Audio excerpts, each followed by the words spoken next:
Everybody, today we got a banger of an episode. We got two special guests talking about everybody's favorite weird yet super competitive deck, Lands. One of the guests is going to be Albert Lindblom, also known as Alli on MTGO. And he recently started a big competitive Lands project, as he calls it. And spoiler alert, we are in Season 2 and he already jumped the shark and used Lands to qualify for the Pro Tour playing Legacy. So we're going to talk a lot about that. And our second guest, friend of the podcast as well, Kourosh, Alizadeh, and he's here to introduce us to pendulwhale.com. You know how the deal works in Legacy, right? If you're a non-blue deck, eventually, if enough people like to play it, there will be a website. And this is what Kourosh is doing for Lands now. We will also talk about that project and also how it's intertwined with what Albert is doing. And of course, for the first half of the episode, we're going to talk about Lands itself, the deck, where it comes from, what it does, why it's winning so much. Like just this February, I think it won something absurd, like 50% of all the Sunday Legacy challenges. So grab your next favorite basic land of choice, get a Sharpie, write down the Tabernacle and Pendulum Whale, and enjoy this episode.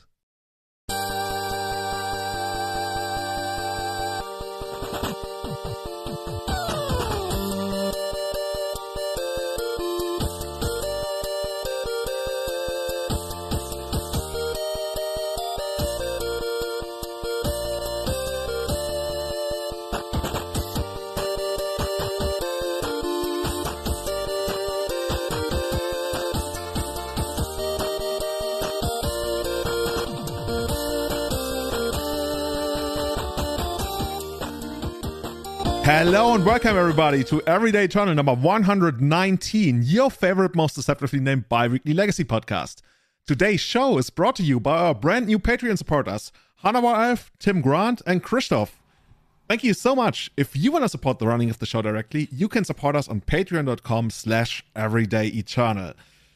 It's a full house today, Callum, but before we introduce our guests, what have you been up to? I think I saw something on Twitter that you played in the finals of a Warhammer 40k Pro Tour or something. You played against Team England. Like, what the fuck is going on, man? Yeah, we didn't. Yeah, so Warhammer is a game that I've mentioned a few times in the podcast. It was like a great kind of time sink over lockdowns and things because you like loads of modeling to do, and obviously the competitive spirit in me had to get to playing tournaments and stuff. So this was my fifth tournament. I've gone 3-2. Like the games take 3 hours long, so like you play 5 rounds or 6 rounds usually, and I've gone like 2-3 or 3-2 at a few of the events and stuff, which I was very happy with. This weekend was a team event, so I played with some other Magic players you'll know, Ethan, who is Boss Krenko, Francis, who is FGC, the Lord as you say, and Nicholas and John, who are also Magic players and they're judges and stuff. Shout out to all of them. They were like such a sick team. And we went into it thinking, look, we're going to be happy with going 3-2. 4-1 is the aim because that would be like punching above our weight. There was some like killer teams there. And well, we made it to the finals, which was just insane. We just like played super well, super tight most of the weekend, made less mistakes than our opponents as a lot of these games go. And what's crazy is one of the other teams we played, we drew with. And it's like, at the end of it, because each game you can score up to 100 points and then you work out the differential. And so each team is scoring about 450 to 500 points if you're scoring well. And so our draw was 7 points difference and you have to have a differential of 10 points or more. So that was already crazy. And then what separated us and getting us into the final was 3 single points out of like 550 for the differential for us to get second and them to get third. And then in the final was literal Team England, who play internationally, who are the current reigning world champions as well from a couple of years ago. And you smashed them, right? John had kids he needed to go home to.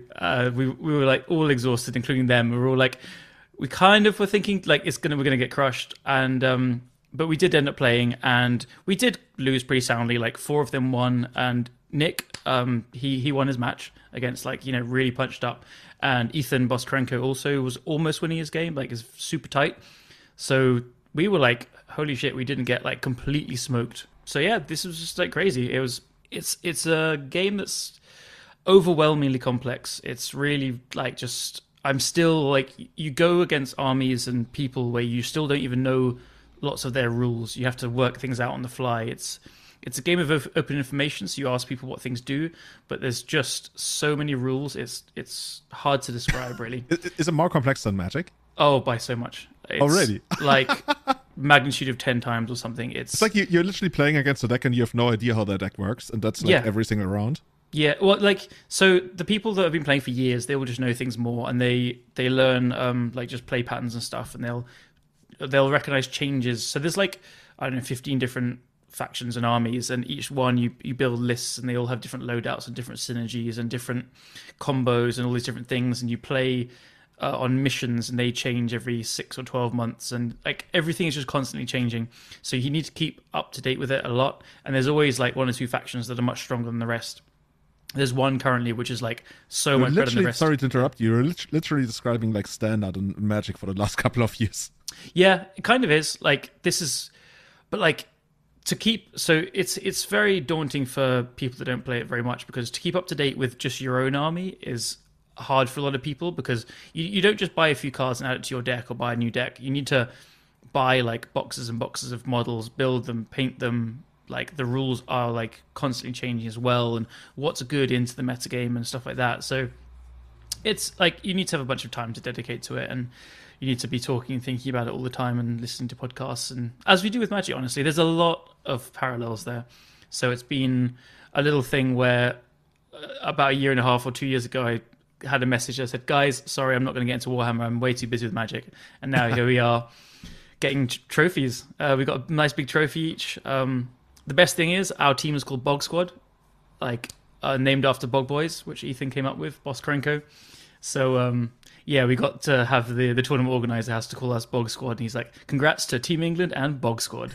Have they tried to like recruit you or something like that? You know, if this was like an anime or something, they would be like, oh, these Bog Boys or Bog Squads, I don't know, they're so good, but they're so weird. Like, why are they not called like Team London or something? Oh, we have to recruit them. We have to turn them into international competitors. We'll get this guy, Callum. Well, it's a stepping stone thing. It's like we go to these London Opens, they're called. They're every 3 months currently, but there might be more coming up. And now we're starting to like meet the people that go to these and do well and stuff. So it's just like, it's similar to Magic in that way, that you start making contacts and meeting people, and then you go to more events and stuff. So is there also like somebody like an Andrea Mengucci of Warhammer? Kind of, yeah. They're Americans. There's this team called the Art of War, and they have like a house where they all live and stuff. And they are like the top team with the top players. They all have incredible characters. Like the most famous guy is a guy called Nick Nanavati, and he's very goofy but also incredibly good at the game, and he's been around for forever. And then there's a guy called Richard Siegler, who is just by far the best player in the world. He wins every tournament he plays, and they call him the Machine, because he just destroys everyone. Yeah, so I think Nick probably is that guy. He loves the game. He's just been doing it his whole life, basically. Dude, and did you like qualify for like an international event, or can like anybody go to an international event? No. So the difference between Warhammer and Magic is there's just no prizes in Warhammer. It's all about bragging rights and having a good time. So like we literally got a trophy and a little like a signed thing saying well done. Wizards really wants to know Games Workshop's location. Like this sounds crazy. Like people are buying like crazy. There's no prizes. Like no, it's like teach me your ways. The thing is, running a Warhammer tournament, it just costs so much more as well, because every table has to have lots of terrain, bigger setup. The tables need to be big and all this kind of stuff. So it's a weird thing. It's very different to Magic, especially at a high level, because a lot of the rules don't even make sense. So there is an actual rule in the main rule book that says, like, if you and your opponent can't decide what to do, just roll off and see what happens. It seems pretty abusable, not gonna lie. I mean, so yeah, the thing is, it's a game that doesn't have like a grid either, so like your models move a certain number of inches. So there's definitely a lot of like, you've got to keep opponents honest, and a lot of them are honest. And my experience so far is there are some cheaters in the game, and they're well known, but a huge majority are like just there for a good time kind of thing, because there's no prizes on the line. There's nothing to like really, really play for, unless you're like just a complete cheater at heart. And then I was gonna say, like, I mean, as if cheating wasn't already like pretty, like, I don't know, how do you call it? I was just about to say the word, then my screen turned off because I didn't move my mouse for 10 seconds. Now I lost the word. Pathetic. Yeah, But it's even more pathetic to cheat when there's literally just fun on the line. Yeah, and it's just so because there's just bragging rights and fun on the line, like you just don't encounter too many cheaters. But yeah, so great weekend for me. Exhausted. You are standing up for like 9 hours in the day minimum on Saturday and Sunday, and it is tiring. You know what? Actually, that sounds like it's actually a proper workout as opposed to playing Magic. Yeah, you need to get there for 9 a.m. for 9:30 start. You need to set up the table, and then you have like an hour or so lunch break, and then you are just standing up for your game for 3 hours. Cool. And it's a grind, but it's awesome. Can't wait for more. What about you? What have you been doing? Working, but that's the boring part. But other than that, I started playing Elden Ring, but it only took me like 3 days to figure out which name I'm going to pick for my character and which character class. Like my best friend and I, we were scheduled to play yesterday, and we did 2 days ago, and we did play. And then after we played for like a couple hours, I was like, okay, I'm gonna like keep playing, but tomorrow I'm gonna make a new character because I want to play something else. Nice. But now I'm pretty hooked on it. I'm really hooked on it. We will see how long I'm gonna stay with it. But all these From Software games, like I don't know, Bloodborne, Sekiro, Dark Souls, all stuff that really resonates with me. Out of all the, I guess, quote unquote modern games, these are the games that I enjoy the most. See, I'm probably resisting this game, but it does look amazing. I'm not really a games person. I like buy something and then play it for 2 hours and then stop. But if I get really deep into games, I get really, really, really deep. And I've already got Magic and Warhammer and music stuff going on. I don't know how much more. There's only so much time, right? Yeah, exactly. Cool. But it does look great. Speaking of there's only so much time, there's a legacy deck that is somewhat known for taking a lot of times. There's only so much time until you can cast your spells, until all your lands are gone. Yeah, and sometimes the entire match is over in 5 minutes. It's the beauty of Lands, formerly known as 42 lands, 38 lands, 37 lands. The deck, like only the deck name alone has such a long history. When I started playing it, I think it was even like 50 or something lands, but over time, the number has decreased every single year. So eventually we're gonna get to watch this 20 lands deck. Like, I was going to say, wait until we have lands with 10 lands, but just all combo pieces or something. Cool. And for this, we're going to have 2 guys on. We're going to have Alli on, and we're going to have Kourosh on. So, guys, how's it going? Thank you so much for coming onto the show tonight. It's an honor, yeah. Yeah, thank you. And yes, you'll be happy to hear that we're actually going up in lands now. Oh, you're going up in lands again? Yeah, we used to be 34 for the longest of time. And now we are at 35 and thinking about 36. That feels right, Like, I remember, I think, the first time hearing about the deck, and it was 42, maybe it was 38, roughly.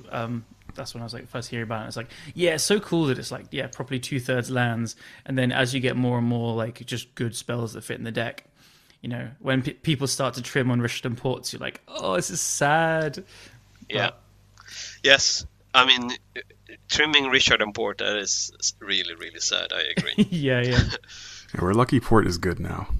Oh, yeah. That's good. I think when Port is good, this is like goes back to what Julian thinks a lot. When Port is good, or when like Death and Taxes is good, it's probably a good meta game. I agree. It's just a good Magic. That's what people want to see. Even though Lands has a tendency to make people miserable, right? I mean, we've all been there. You have matches against Lands where you're like, fuck. Like I think there's no deck in Legacy that had made me think, you know what, I'm just gonna concede here because I don't want to play this shit out anymore. There's literally no other deck that makes me feel that. I guess Top Miracles when it was around, but for Top Miracles, it was the villain. I hated it. I wanted to beat it. I wanted them to be miserable with me. Whereas with Lands, it's like, oh yeah, no, whatever. Just concede, whatever. I don't know. For my history, like, I used to play so much Shardless, and I just got beat up by Lands so goddamn much. Like, as sometimes you should. Yeah, as you should, and it was fair. And like, God, there was like one Lands player at our shop, so we play all the time, and it just felt like every time I had like the Meddling Mage draw to name Punishing Fire, it would just be like a quick combo, and whenever you had like the Wasteland with Liliana, they would have the Punishing Fire grinding hand, and you're just like, oh, I can't do anything. I'd get wrecked by it so much, but it was like the best way to learn it. So I've been brutalized by Lands so much over the years, but it is just like this beautiful deck in the format. There's nothing else like it. There's nothing else like it in any other format either, right? It's just completely unique, and it stayed unique, and it stayed good in Legacy as well, which is so cool. Yeah, I think when the deck came up, I got into it in like 2010, 2011. That's where I played it a lot.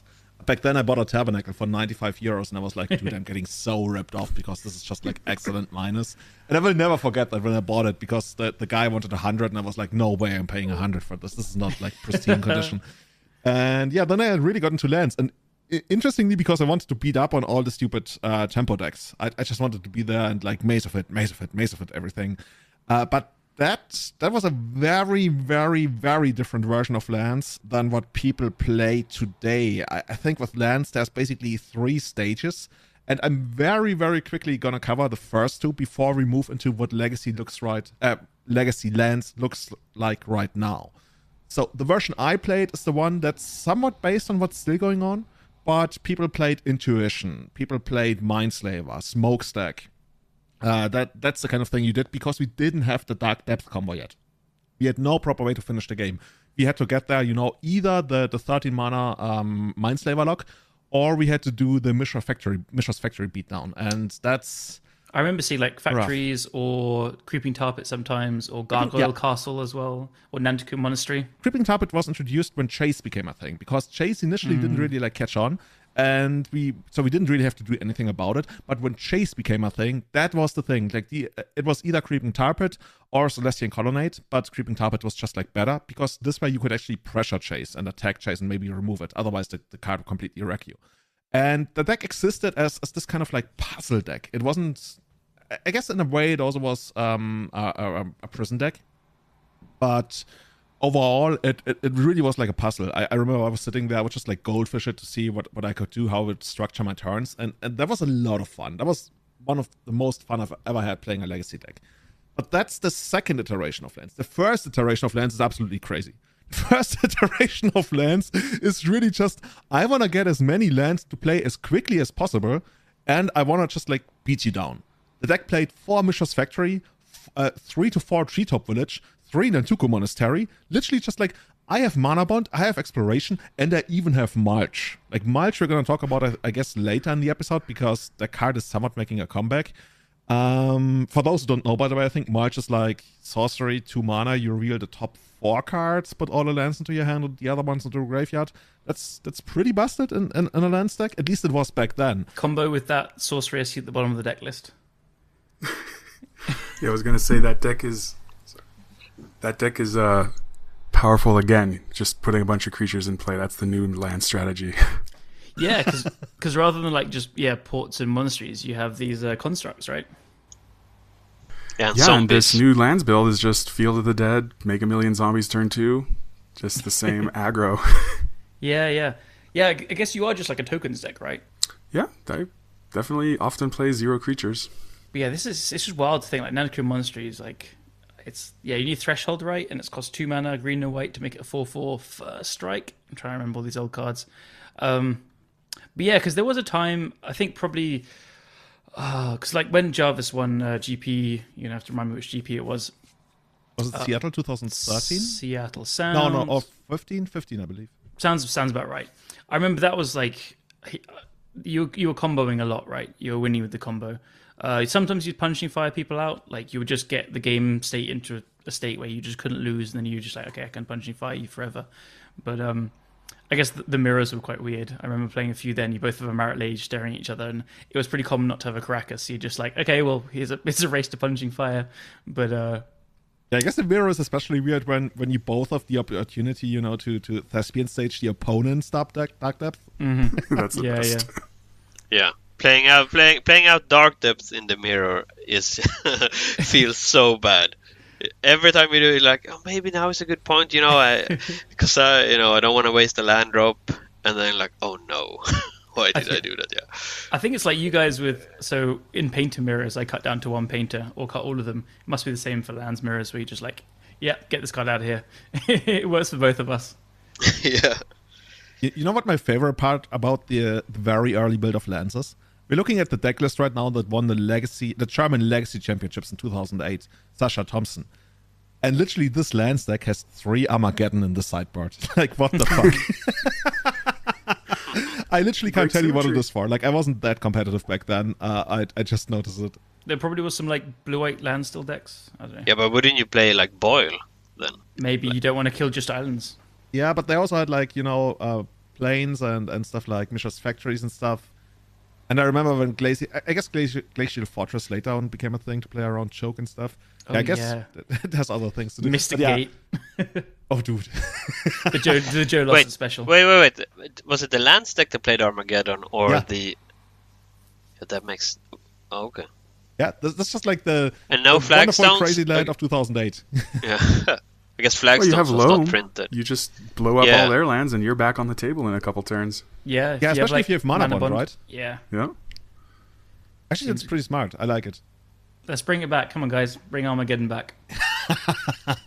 Yeah, this, I've someone actually used to be played there, the other one, the white Promises of War. the one that plays in Death and Taxes. It's Oh, Cataclysm. Cataclysm. Yeah, I played that with flagstones. Like, that card just destroys control decks. So Yeah. yeah.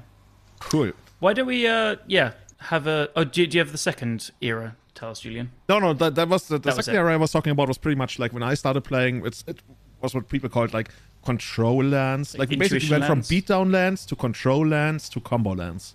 Yeah. So it used to be like intuition, and then you would use Academy Ruins and engineered explosives, like mostly just to keep everything off the board forever. And you're still just making your land drops and porting and wastelanding. And yeah, that was like the actual anaconda of all decks. It was just like the slow grip would get you more and more. I think that's my favorite playstyle of lands. And just looking at these old deck lists has made me like, I want an intuition for like Raven's Crime and Loam and something Yeah. Oborg or whatever again. That sounds fun. Yeah, Did you that's count beautiful. Saga Lands as the next one? Is that the fourth No, edition? no. I think the 4th edition is the Ramp land, so that's Field of the Dead in Euro. Oh, okay. And then Saga is probably the 5th one then. That's aggro lands, I would say. Agrolands. Yeah. That's just like this tendency in for people who play a certain archetype a lot, that they like heavily differentiate between all the different builds of it. Like people from the outside, they look at it, lands, like like an ape with a club, hits it, it makes a sound, lands. I can't wait for Switch the two Delver cards, it's a new discussions. deck. The Delver discussions like, no, this is one Pyroblast main deck Delver. Yeah. Okay, yeah. It's like in Vintage, right? When you change 4 cards, it's completely different archetype and stuff. Yeah. Cool. Yeah. I think the thing we want to talk about right now is if we can call it the standard build of lands, because oh my god, this name Promid Knights, is that the right name? Yeah. Matt Brown. Yeah. It's the weirdest way to spell it. I think he even mentioned on Twitter that he wants to change his nickname. Okay. I fully support that. He won, I think, 2 of the last 3 Legacy challenges this month alone playing lands. Like, what the fuck is going on? Why? I mean, lands has always been around, right? And at times lands has been tier 1, but it feels like over the last couple of months it was all Delver, Doomsday. And I mean, we were part of that hype, I guess. But all of a sudden, lands comes around and completely wrecks everybody, guys. What's going on? Like, first of all, can you give us a short breakdown of like what the standard approach to lands is these days? Like, what are you trying to accomplish with lands? Like, what are the standard game plans, and why is that working so well right now? Sure, I can give it a shot. There's probably the standard build is red-green Saga lands. You have basically, well, Alli, maybe add to this if I'm missing anything. Probably 3 main game plans. You have Saga Beatdown, you have Merit Lage, of course, and you have just denying all their mana and wasting them into oblivion over a really long game. And each of those is good against different things. Yeah, I think that is fine. I agree that Saga Lands is the standard right now, and it has kind of. So I mean, we have a few strategies that we can do. So we always have Prison, right? Because we have Wastelands and Loam and Richard Port. So we're kind of a Prison aggro deck, or in some matchups, we are Prison combo deck in some matchups, and a Prison ramp deck in some matchups, and just a Prison deck in some. So it's sort of it's a lot of different strategies that we can play in a game, and some of it depends on the matchup, but also some of it depends on our start hand.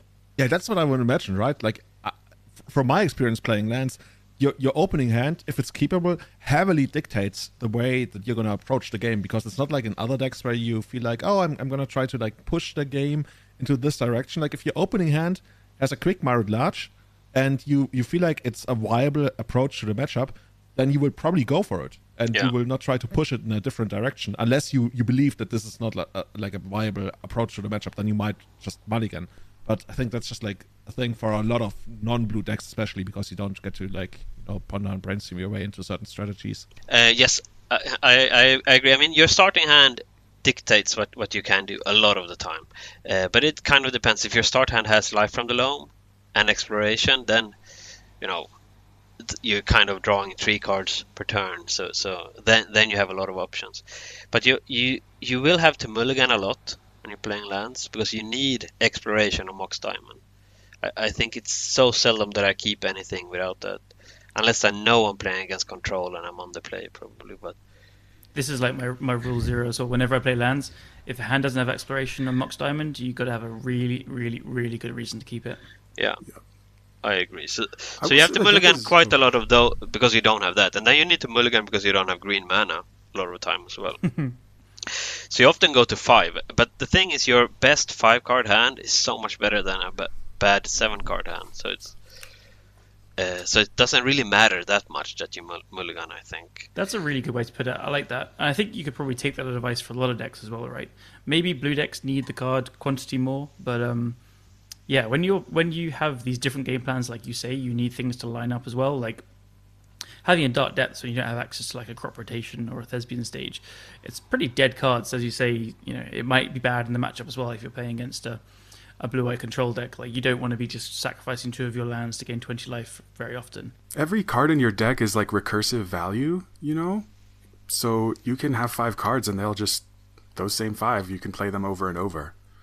If you can have builds of lands where there's no single card that goes to the graveyard without having gotten you another card.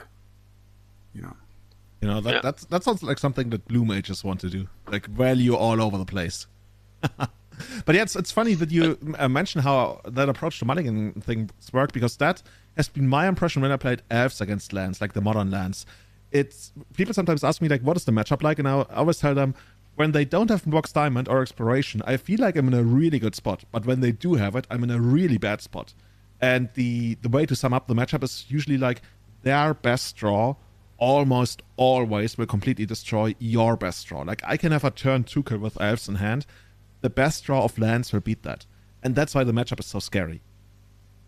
Yeah, they just have like... I mean, Crop for Tabernacle is kind of like trading for Gaia's Cradle, and as soon as you have the Wasteland or Port for the Cradle, everything starts falling apart, and you start like... Well, now Lands is playing some bolts and stuff, or punching, firing. All the mana producers usually. Like, whenever I've played against elves with lands, I'm just like targeting the Heritage Druids. I'll target the Lammer Elf, get the Korean Ranger off the board if they have a Dried Arbor, that kind of stuff. And a lot of the time, I felt like you need to just like fade a natural order for a turn or 2. I hope they don't have the land and the natural order, but if they just miss that beat, then they get so far behind. But yeah, why don't we talk about like a little bit about Matt's list? Like, is this what you guys would say stock? So he has 3 Sphere of Resistance in the main deck, which is, I know it's been played a lot in the past in the sideboards, but main deck, I saw him. I think he's won both challenges with these main deck as well, right? No, I think it was the first one. Yeah, the second one is Alli's list. He just copied it. Oh, okay. My bad. Yeah. Oh, I see. The second one is Endurance main deck. Okay, so so there's so much I want to say about this. Yeah. Okay, so do it. So first of all, I think we didn't really finish the last questions. So why is Lands so good? I think Urza Saga has done like a phenomenal amount of work for Lands as an archetype. Also in terms of mulligan, I mean, imagine this hand, like Urza Saga, 2 other lands, and Exploration. That's 4 cards. And that's 4 cards, and that will beat most other hands. Unless your opponent has a Wasteland, I think you're going to win any fair matchup almost with that. Because you will make some constructs, then find a map to find another Saga. And you can just keep on chaining maps, and it will just spin out of control from a 4-card hand.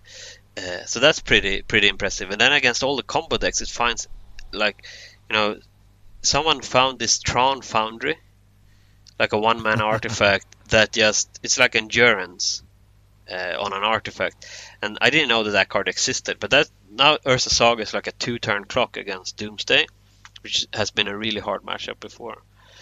And also it's really good against Reanimate. So it's sort of, you have these hate cards against combo that you can find, and you against combo you will have to mulligan a lot to find like a Spear of Resistance, and that Urza Saga works really well with that as well, because Spear of Resistance is like a Thalia that gives all your creatures +1/+1, which is also insane in when you're playing aggro or prison aggro. Oh, okay, so you're saying you're not going to get the Sphere of the Saga because you can't do that, but just No. like playing it makes it so that your clock is increased. Yeah, I mean, imagine if you do Mox Saga Spear. That's your turn 1. That's like, how can you even lose? Unless your opponent has a wasteland. That's right. Like, yeah, there are ways, yeah. But I mean, I think people get surprised on how little time they have. Once we like, yeah, sure, they can like find a meltdown or whatever, but you don't have a lot of turns to kind of find it. You can't stumble at all. So what I'm getting is that you're saying, other than what previously used to be a thing in Lands, where you either like do the Anaconda move, you constrict them, or you go all in the 2020, you now have found a way to find smaller, incremental, more granular advantage that will bleed out your opponent without completely going like quote unquote all in on like a 2020 flying moderate large. So you can, instead of doing that, just like kill them over like say 2-3 turns. Yeah, I think you have a way. I think Urza Saga in the Lands is it's really good against spot removal, like Sword Splashes and Prismatic Ending. That's not like a favorable exchange for the control deck. It's also really good against Force of Negation. That was a huge problem before. So with like Valakut Exploration, it's such a tempo play from the control deck, so we tap out for Valakut, it means we can't port them next turn, and then they can just force it and then untap and cast something big like Jace or Narset or. But that doesn't happen with Urza Saga, right? Because it can't be countered. I think it's added a lot against fair decks, and also what I've noticed is, because I was kind of skeptical in the beginning about Urza Saga because it spends all your mana in the early terms, but what I noticed when I play like against Death and Taxes, and I've tested this quite a lot, the game plan is just to do maximize Saga every turn. I try to find a way to just make tokens and crop rotate it away in response to the third chapter to find another Saga, and just maximize the effect, and it beats Death and Taxes all their hands except turn 2 Stone Fortunes to Kourosh complete. Yeah. But then even then, Saga kind of, because that was another gem that someone found, Shadow Spear. So Shadow Spear has like, first of all, it wins any race. You can race like Murktides with Shadow Spear, and then you can pay 1 mana to make your opponent's stuff lose indestructible or whatever it is. Hexproof and indestructible, so you can destroy the Kourosh complete with something like Boseiju or Force of Vigor. So it's a really cool addition as well, I think. I wonder how many times I've missed that interaction. Probably quite a lot. Yeah, I had missed that a lot as well. Yeah. You can use it to kill their Merit Lages with your Merit Lage too. It's pretty nice. You have your That's 121 trample flying. Oh, dude, that's so cool. That's so fucking cool. Yeah. That is something. When I started playing Lands, I attacked with my Merit Lage into my opponent's Merit Lage. I think it was against Tom Happ, and he just blocked. And then I thought both would die, but no one died, and then he killed me on the backswing. Nice. Yeah. The other thing Saga does is, like you were saying, Julian, how like your opening hand really tells you what to do. But you play crop rotation, now you have Urza Saga, which is really expedition map in disguise, so you have like 8 crop rotations at minimum. So you can really do a lot of different things depending what you want in the matchup, because you have 8 tutors in a sense. And that's a minimum if you don't play Reclaimer or anything else. So yeah, I found like just having it's the pivot needle that's always caught me off guard. Like again, not just from me playing Painter a lot, it's like playing anything. It makes you crack your fetches like in response, because like obviously mana denial is a serious thing from your deck, or like I don't know, just naming like a Khan or something against 8 casts. Or sometimes if you don't have a Saga draw, like you're going a mana now play, just naming Saga as well can be very good once yours are popped off and you've got your constructs. Like you're ahead on the Saga race. Like the utility this little pithing needle brings to the deck is incredible, really. I feel like has that like solved or helped solve a lot of troublesome permanents or matchups sometimes? It's very good in green-white depths, or against green-white depths. Yeah. Which is one of the harder matchups. Oh yeah, because I guess you name Knight usually. Yeah, you just wait till they put one down and you needle their tutor creature, and now it's just a beater. Yeah, seems great. Tell us a bit about some of the other stuff, like, you can carry on telling us about this Sphere of Resistance list, and then like endurance. Yeah, I think what happened was that when we started maximizing Saga, I think people discovered that we were beating the fair decks very consistently, so we were always good against Delver, but now all of a sudden we were really good against the control decks and against the sort of mid-range Death and Taxes decks. Should we mention the Thespian stage thing that is so good against control? Yeah. Oh yeah, so this just a little anecdote. The first London Monthly that we did back, a bunch of people played Lands, and we had like 5 or 6 judge calls asking, "How does it work?" Okay, I think I once did it like a couple of episodes ago where I explained how it works, and I've promptly forgotten how it actually works ever since again. So can you give us the definitive rundown of how Thespian Stage interacts with the Saga, and bonus content how it works under Blood Moon as well? Sure, I wrote a little article about this actually. So, perfect. When you have Thespian Stage, you copy Urza's Saga. Urza's Saga is still there. That's great. It doesn't matter how many counters are in Urza's Saga because Urza's Saga gains abilities. And when you copy a permanent in Magic, you don't get any of the gained abilities. So that's why the Song of the Dryads trick works with Thespian Stage, but it's also like, if you play a clone and your opponent's creature has +1/+1 counters, your clone doesn't get +1/+1 counters, right? So the Saga gained the abilities. Happens to me every day. Yeah. So the Saga gained the abilities, and that's great, but your stage is going to copy it, and it's going to have 0 abilities. It cannot even tap for mana, because it hasn't had Chapter 1 happen yet. And then you're going to have to wait till Chapter 1 triggers. Now your stage can tap for mana. Chapter 2 triggers. Now your stage can make constructs, just like Urza's Saga. Chapter 3 triggers. And now your stage is going to go find an artifact. But if your stage is not a Saga land when the Chapter 3 resolves, it's not going to be sacrificed because it's not a Saga with 3 counters anymore. It's a normal land with 3 counters. So it'll stick around. But, so even, like, when you get the trigger for the 3rd counter, can you activate Thespian Stage to copy something else? Yeah, Or do you should probably copy a basic land or something else that's cute, Yeah. And now you'll have a forest that can make constructs still, because the same thing that makes gained abilities not get copied means that they stay when you copy something else. So now you're a forest with construct, and you can also tap for colorless because you gained that from the first thing if you want to do that. This is such a strong, like, sub-plan of... I mean, I guess we've seen Control kind of shift more and more to Days Undoing kind of combo show and telly, whatever, Control, quote-unquote. But against, like, kind of traditional removal-based Control, like, I don't see how they ever beat a Saga just being a basic forest. It's just this like, endless stream of things. Exactly. Even the Days Undoing deck, they do that. They draw 7 cards. There's, like, a Brainstorm, a Force of Will, another Planeswalker in there. Great.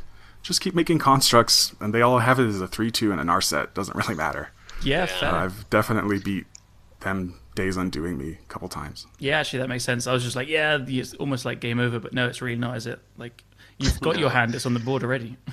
Yeah, you just need to go to the board quickly against that matchup. It's like a pack rat that doesn't die to removal. Yeah. And you don't even beat Blood Moon because it's a forest.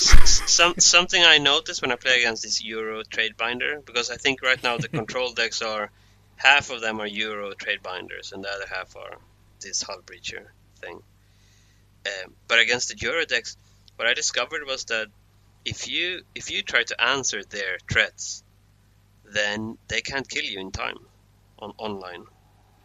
Like if you have Caracas, that is kind of the... So if you get Saga in play. I try to copy it with stage, and then I find a map, find Caracas, and then it's so hard for them to kill me.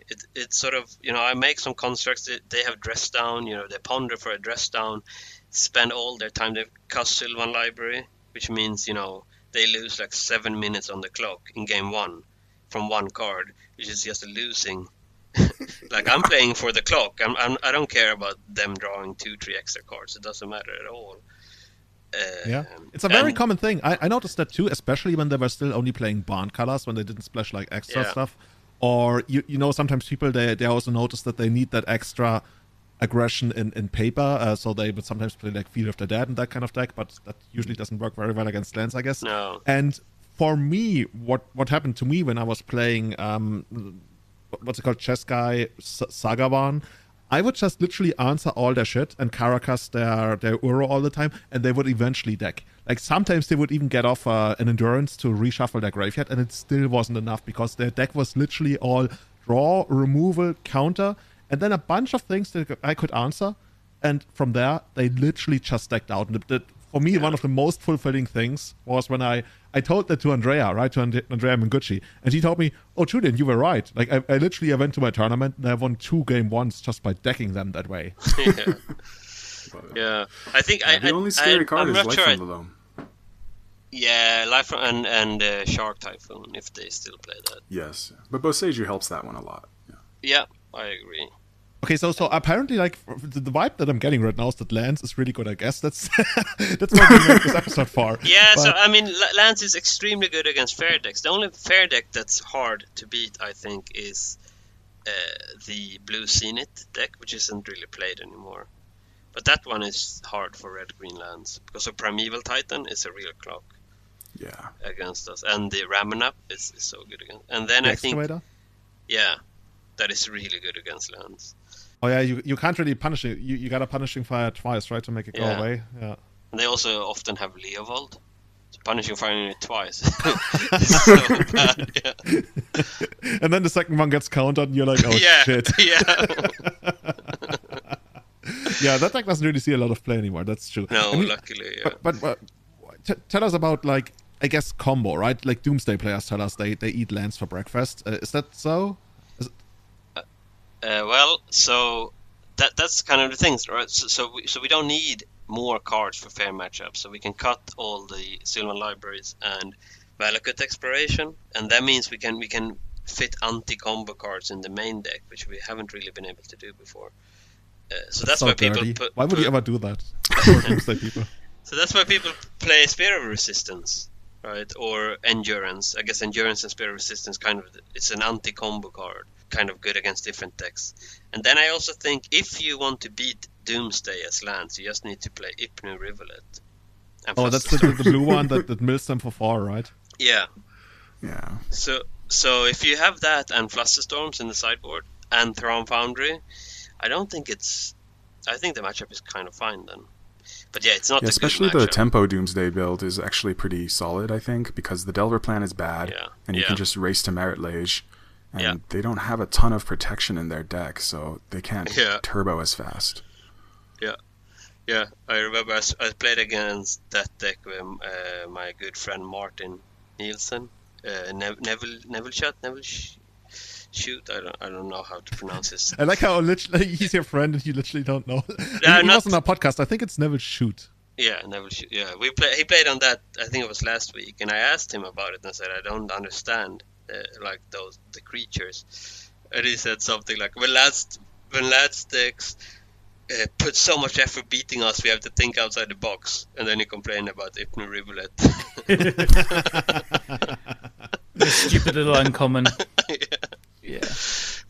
But yeah, I think if they slow down the Doomsday deck, that's also good for us. But I think in general, Lands is still... I think it was a Canister that said that Lands is like 55% against blue, 30% against combo. And I still think that is true, kind of on a macro level. Okay. What are the worst combo decks that you face? Like, which matchups do you really not want to sit across from? Well, it's the Serda decks type. Zerda? My baby. Wait, they still exist? What? No. I mean, they don't, but they Mystic Forged and whatever. Ali hated Zerda more than anything I've ever heard of anyone hating Magic things.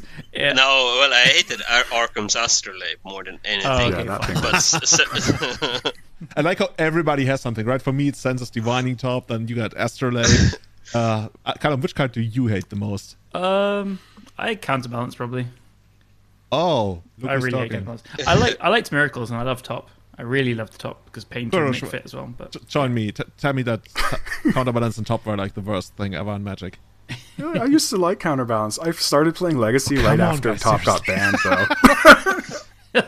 My first deck was topless Miracles, and I just wanted to brainstorm things to the top and counter people. Yeah. Well, no. Wait, no. The other way around. I was like, I heard Top there. I was like, yeah, the Top is fun. Like, you can tap it to draw a card and then weld out Sensitive Divining Top. Isn't that what you want to do? Okay. Nice. But I think in general, really cool, we are still 30% against combo, but except that artifact combo, I think we can beat anything. It's just that we can't beat them at the same time.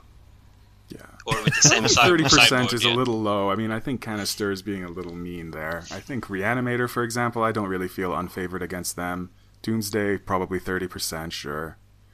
I don't know if you count Green-White Depths as combo. No, but what I mean is, I guess how I interpret it is that we pick 2 combo decks and we're good against those, and then we maybe 55, 60, or I don't know, 50 to 60% against those 2, and the rest we will be really bad against. Like if we want to beat Reanimate, we will get crushed by Storm probably. That's always been a retrending theme, right, with lands. I think it's good deck building. I think your main deck, even though it's changed a lot over the past couple of years, like you still have the general plans, and I think you do still want to basically tailor the main deck for fair while the format's fair. Like, it's good. Like obviously Delver and Uro Tradebinder, I like that name as you called it and stuff. These decks are very popular, so it makes sense to be good against fair decks game 1. And yeah, like 15 cards when your whole deck is like just good against like the fair decks, is really hard to cover everything because you don't have the things like Force of Will, because you see the blue decks and they get to, and you don't have the cantrips either. Like you have the Saga and Crop Rotation a bit, but they only go so far. They're not like the Ponders and Brainstorms. So I do agree that you need to go ham, make sure you beat the things you want to beat, and then you accept that you lose the things that you don't beat, and those things you're choosing to be smaller percentages of the metagame. Yeah. At least that's how I build land. So right now, I'm trying to beat Delver, obviously. Then okay, tell us more. We gotta schedule a second episode. then the Tradebinder deck. Then Jeskai Control. Let me see. I have my. Then we have Death and Taxes, 12% of the winner's meta in my statistics. Then we have Elves, is not that much, it's like 2-3%. Then I have Reanimate still. Doomsday, so the combo decks I'm targeting is Reanimate and Doomsday. I don't really care about the rest. Sneak and Show is not that much played, but we get kind of free. We're pretty okay versus them because we play so many Pyroblast for Delver. And then we have Endurance is good at everything. Yes. I was about to say, it makes sense why I see 2 in the latest list now, like especially if you're going after Reanimator and Doomsday and Delver. Like this card is just so good. The tool that does everything, yeah. And it's also really good against lands. So lands is also and depths. I mean, this is the answer to Knight of the Reliquary. Yeah. They attack with their 10-10 Knight and you sneak in into an Endurance. So how come you just play 2? Well, I'm thinking about playing 3 actually. Yeah. I think Alli and I differ on this. He likes the main deck one. I don't really play the main deck. They just don't synergize with the deck as a whole for me, but yeah, I think, I mean, the issue, sometimes you have these hands, Exploration, 3 lands and an Endurance, and it's going to feel so bad that it's not the Valakut Exploration or a Sylvan Library. Yeah, that is a fair critique, that it's like just a good card, and lands is very much a synergy deck, right? I guess the biggest upside is that you get to add 2 additional sideboard slots, right? Yeah, if exactly. you're already playing them in the main deck. But the thing is, and we were talking about that in Discord today, because we added 2 sideboard slots, and now we did a sideboard map, me and Netherlands, who made this build and won the last challenge. And we have like 63 cards against Delver post side. Yes, you do. Can you play 63 cards? Yeah. Something is wrong, I think. And then I'm thinking, okay, I got 2 more slots, but I want them against fair decks. I put Sylvan Library in those 2 slots, and then I think, what did I do really? Like, I just moved 2 Sylvan Library to the sideboard and moved into sideboard cards. So I didn't really gain 2 sideboard slots. Do you actually do your remove Tabernacle against Delver? No. Why would Okay. you? I don't know. I was just thinking. I would actually consider it. Removing Tabernacle, that I is do think the, people go the for it plan. too much. Oh yeah? I usually just make Merit Lage as much as I can against Delver. The mana denial is a real plan though, and you need Tabernacle. Yeah, I agree that I mean, it's not as often as you would think. Like, it's maybe 20% of the games that you do mana denial, and 80% you go Merit Lage, or maybe Yeah. more. So maybe basically, my 50. thinking was, Yeah. I was looking at the main deck right now, and I was thinking, okay, so apparently you want to remove a couple more things potentially to bring in your really heavy hitting cards. And I just saw the Tabernacle, and I played the matchup out in my head a little bit, and I was like, yeah, it's okay, but you lose a land drop and stuff, and Oh, but if you get rid of it, you don't get to do one of the best feeling plays in the whole format, which is like they go turn 1 Delver, you go turn 1 Mox Oh, I know Diamond, what you or mean. you bait the days, and then you drop Yeah. the National Tabby, and you just get tingles down your spine. Yeah, And yeah, it's I so love good. that. Especially when you have 2 Mox Diamonds. Yes, You yeah, think, yeah. oh, should I mulligan this side? No, I'm gonna bait the Yeah. days. Yeah. that move needs a dedicated name or something. I'm gonna do this, I don't know, It move. feels so You- good. It just feels get so them. good. Yeah. Cool. We'll So- keep tabs on that. The old Granahad actually sent in probably the most important listener question of the entire episode, guys. How do you organize your board in paper play? And do you even play paper in the first place, I guess?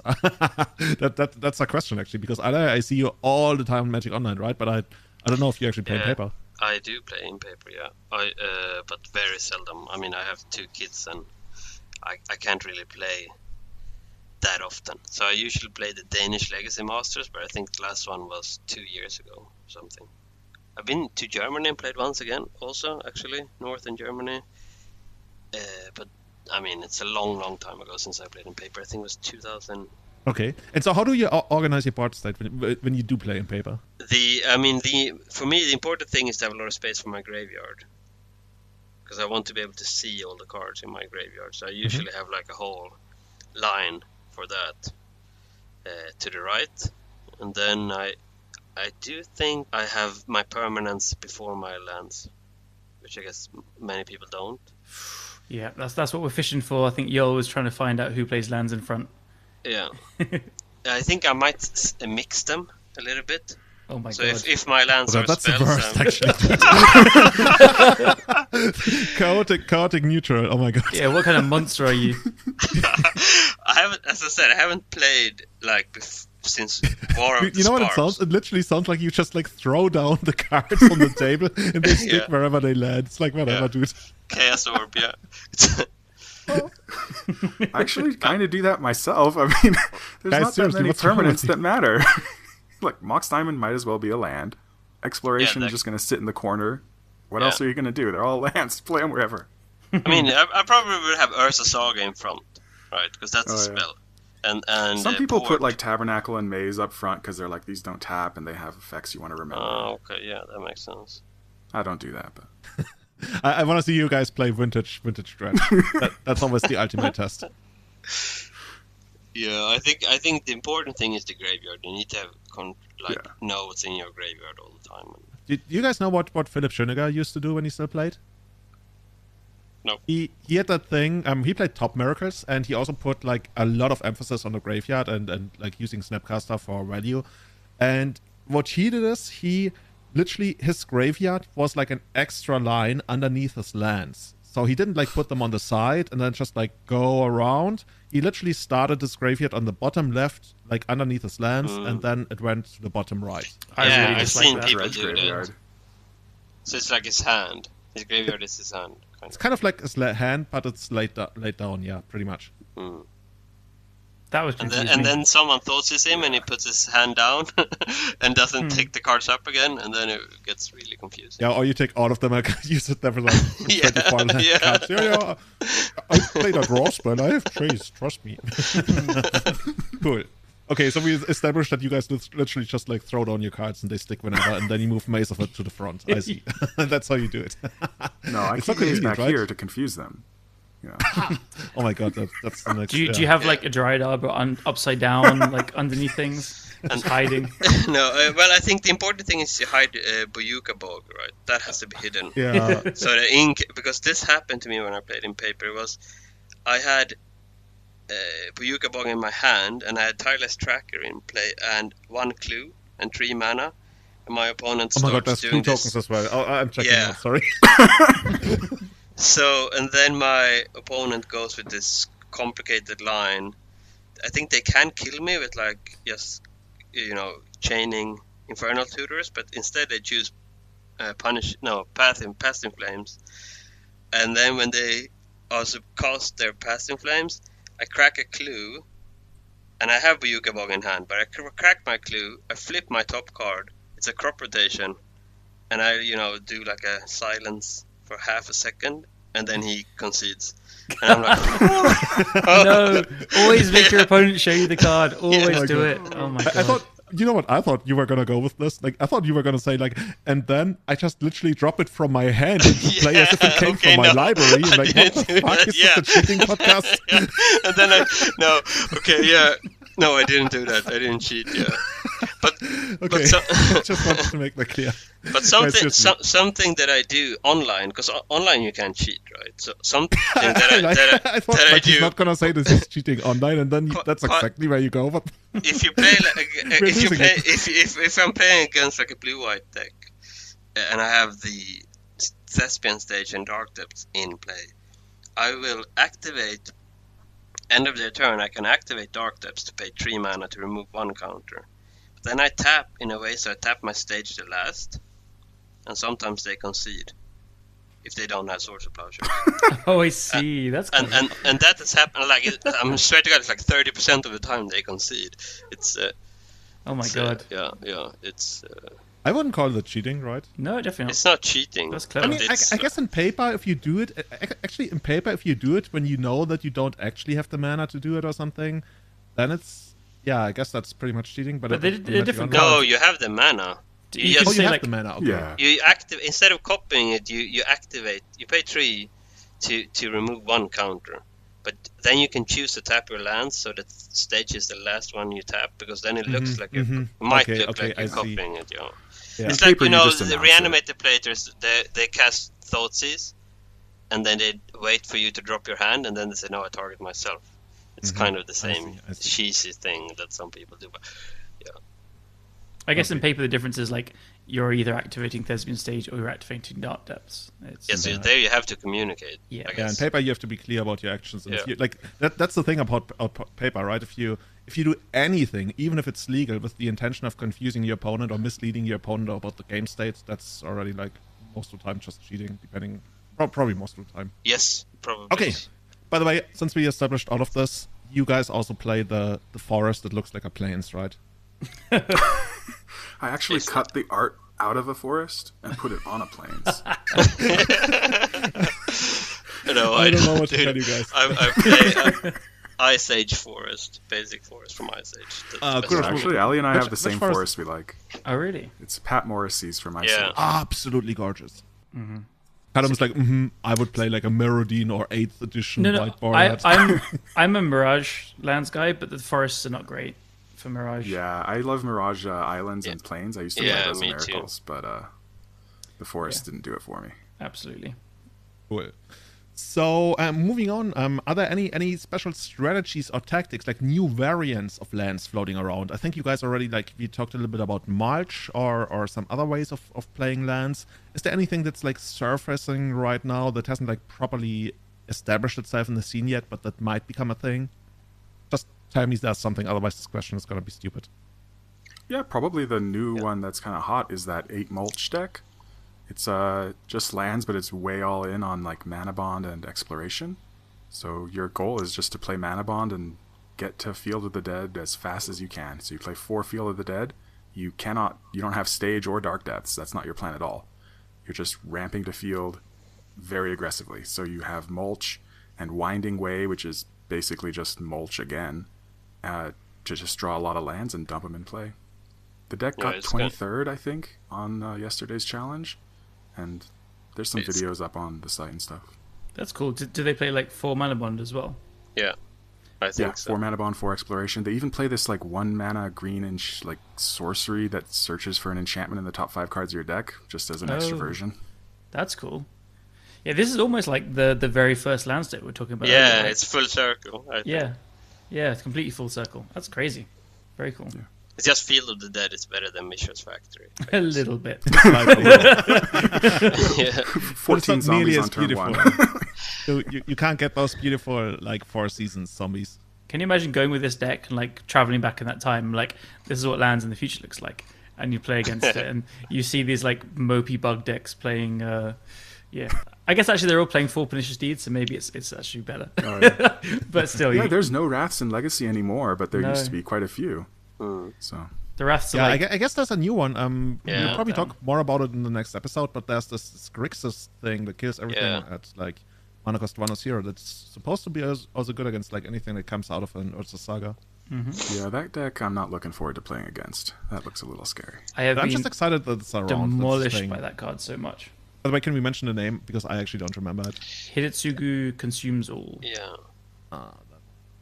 Get those while you can, because that might actually become a legacy staple. Yeah. Yeah, it looks pretty good. I played against it this weekend. I mean, it's still kind of the same thing. They're weak to Richard and Port and Choke and Spear of Resistance. So it's it didn't really matter. And Lage, yeah. Yeah, Grix has always had a horrible time against lands. Yes. Like, horrible. So I don't see this fixing it. Even though like the current versions, as you said, you like lean on Saga against control, but I guess the moment you know you're against Grixis, which is quite fast, you just like won't go that route. You're like, mana denial works against Grixis so well, right? So yeah, the March thing, that actually sounds pretty exciting. Is the Kourosh, you already mentioned, right? You have some content of it up on pendulwhale.com? Yeah, actually, the person who made the deck, I just messaged them, hey, you want to put something together? And they wrote an article for it. So there's a primer, mini primer up there with some videos by Punishing Waterfalls. He actually has his entire challenge run. Punishing Waterfalls. Okay, I see. Wasn't Punishing Waterfalls the guy who also ran this Bloodbright Elf into... Oh, what's the 3-mana source? Guided Passage. Guided Passage, that's the one. That searches your library for one of like every card type sorcery except for instant Planeswalkers. Yeah. He seems to like some janky stuff, but he did well with this. Cool. Actually, you know what? While editing, I will actually watch this. I'm excited. Yeah. Cool. I think the deck has a lot of room for improvement still. It's very early days. But it is powerful. I mean, he crushed me with it when we played this weekend. And it is really good in the mirror and I guess against control. But you're going to be very bad against combo, I think. Even against graveyard combo, because you don't have crop rotation either. You know, in a way, it kind of reminds me of Madness. Madness is also just like throw everything to the board, kill you in two swings, and that's it. Yeah. Cool. So before we move on to than Madness, but yeah. Before we move on to your personal projects that we want to showcase here, 2 more questions. One coming to us from Yoel Granhead again, and he's basically asking, like, he's a newcomer to Lands. Are there any heuristics that you use? Are there any clues that you get, like how you want to approach a matchup? Even like small tactical stuff that you do that gives you an edge, that doesn't expose you to some kind of blowout that you can easily play around. You want to go first? Like, is there anything that you do with Lands that really shows you, oh, this is what I want to be doing in this spot? I think the important thing to know is you need to know your role in all matchups, and it's tricky because it can change based on your hand and based on the situation as well. And I think this is some of the hardest thing to learn, and this is where you will lose a lot. I mean, I lost a lot when I played Lands, so that's one thing. So you need to understand, because you have access to all these prison, aggro, control, combo elements, and you need to know what is it that you should maximize.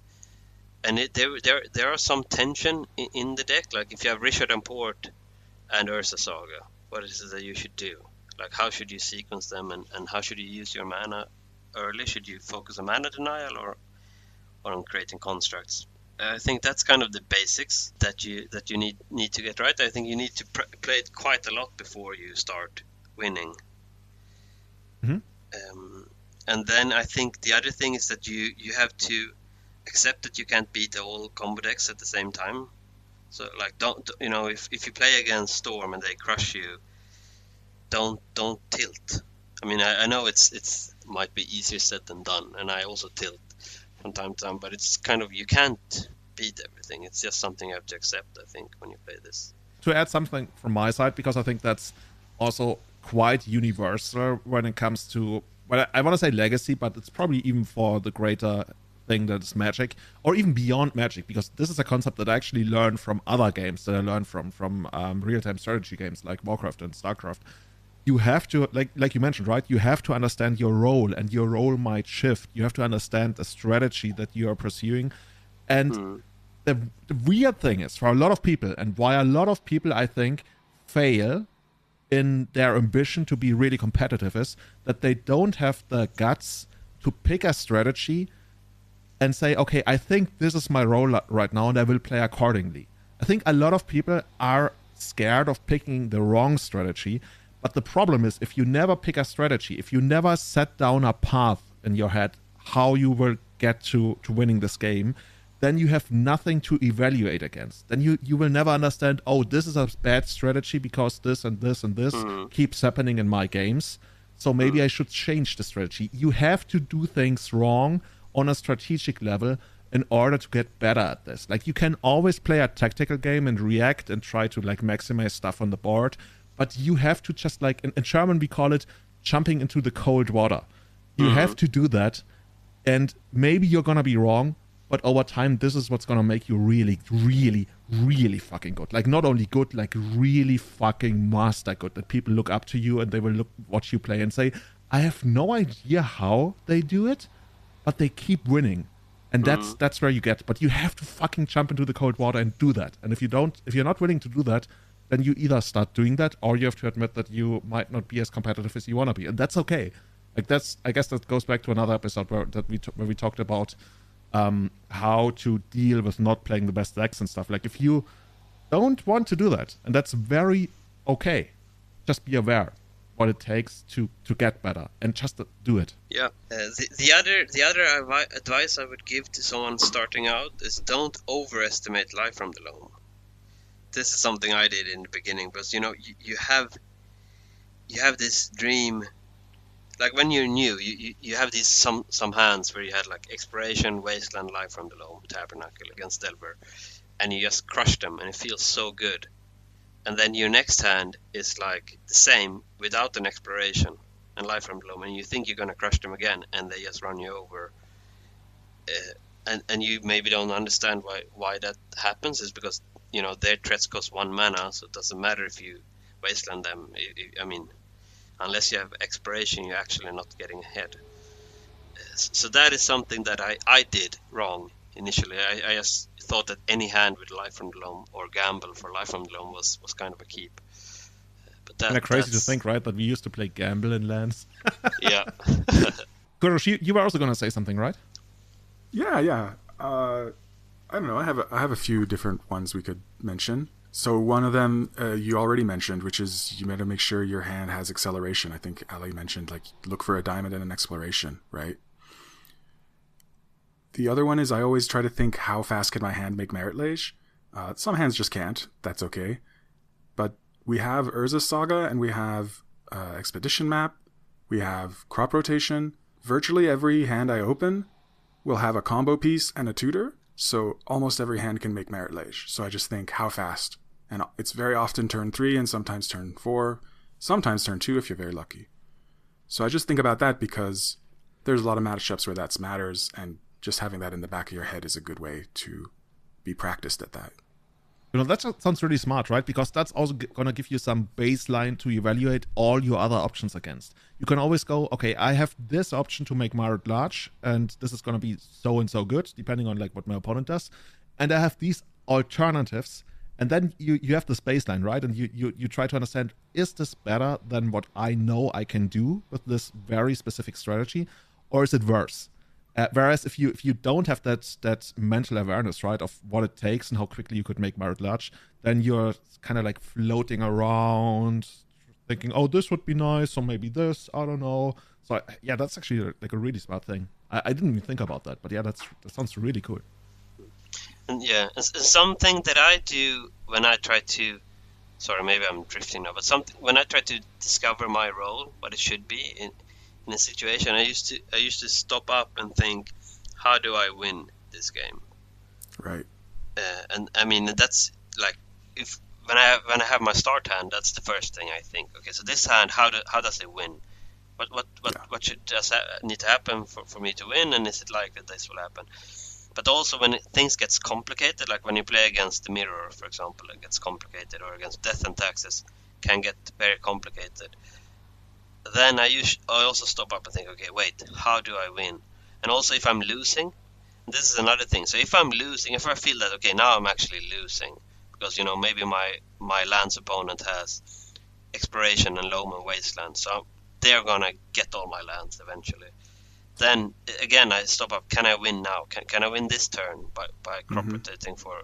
So it's kind of stop up and think, okay, how do I win? And if it turns out that going long no longer is the way that I win, then I need to change my role from maybe prison to combo. Or I guess that's kind of like the concept of who's the beatdown, right? Yeah, and that changes over time, and the ability to be aware of the changing roles of who's the beatdown. And by the way, if you've never heard of who's the beatdown, Google it. I think it's probably maybe the most influential Magic article ever written.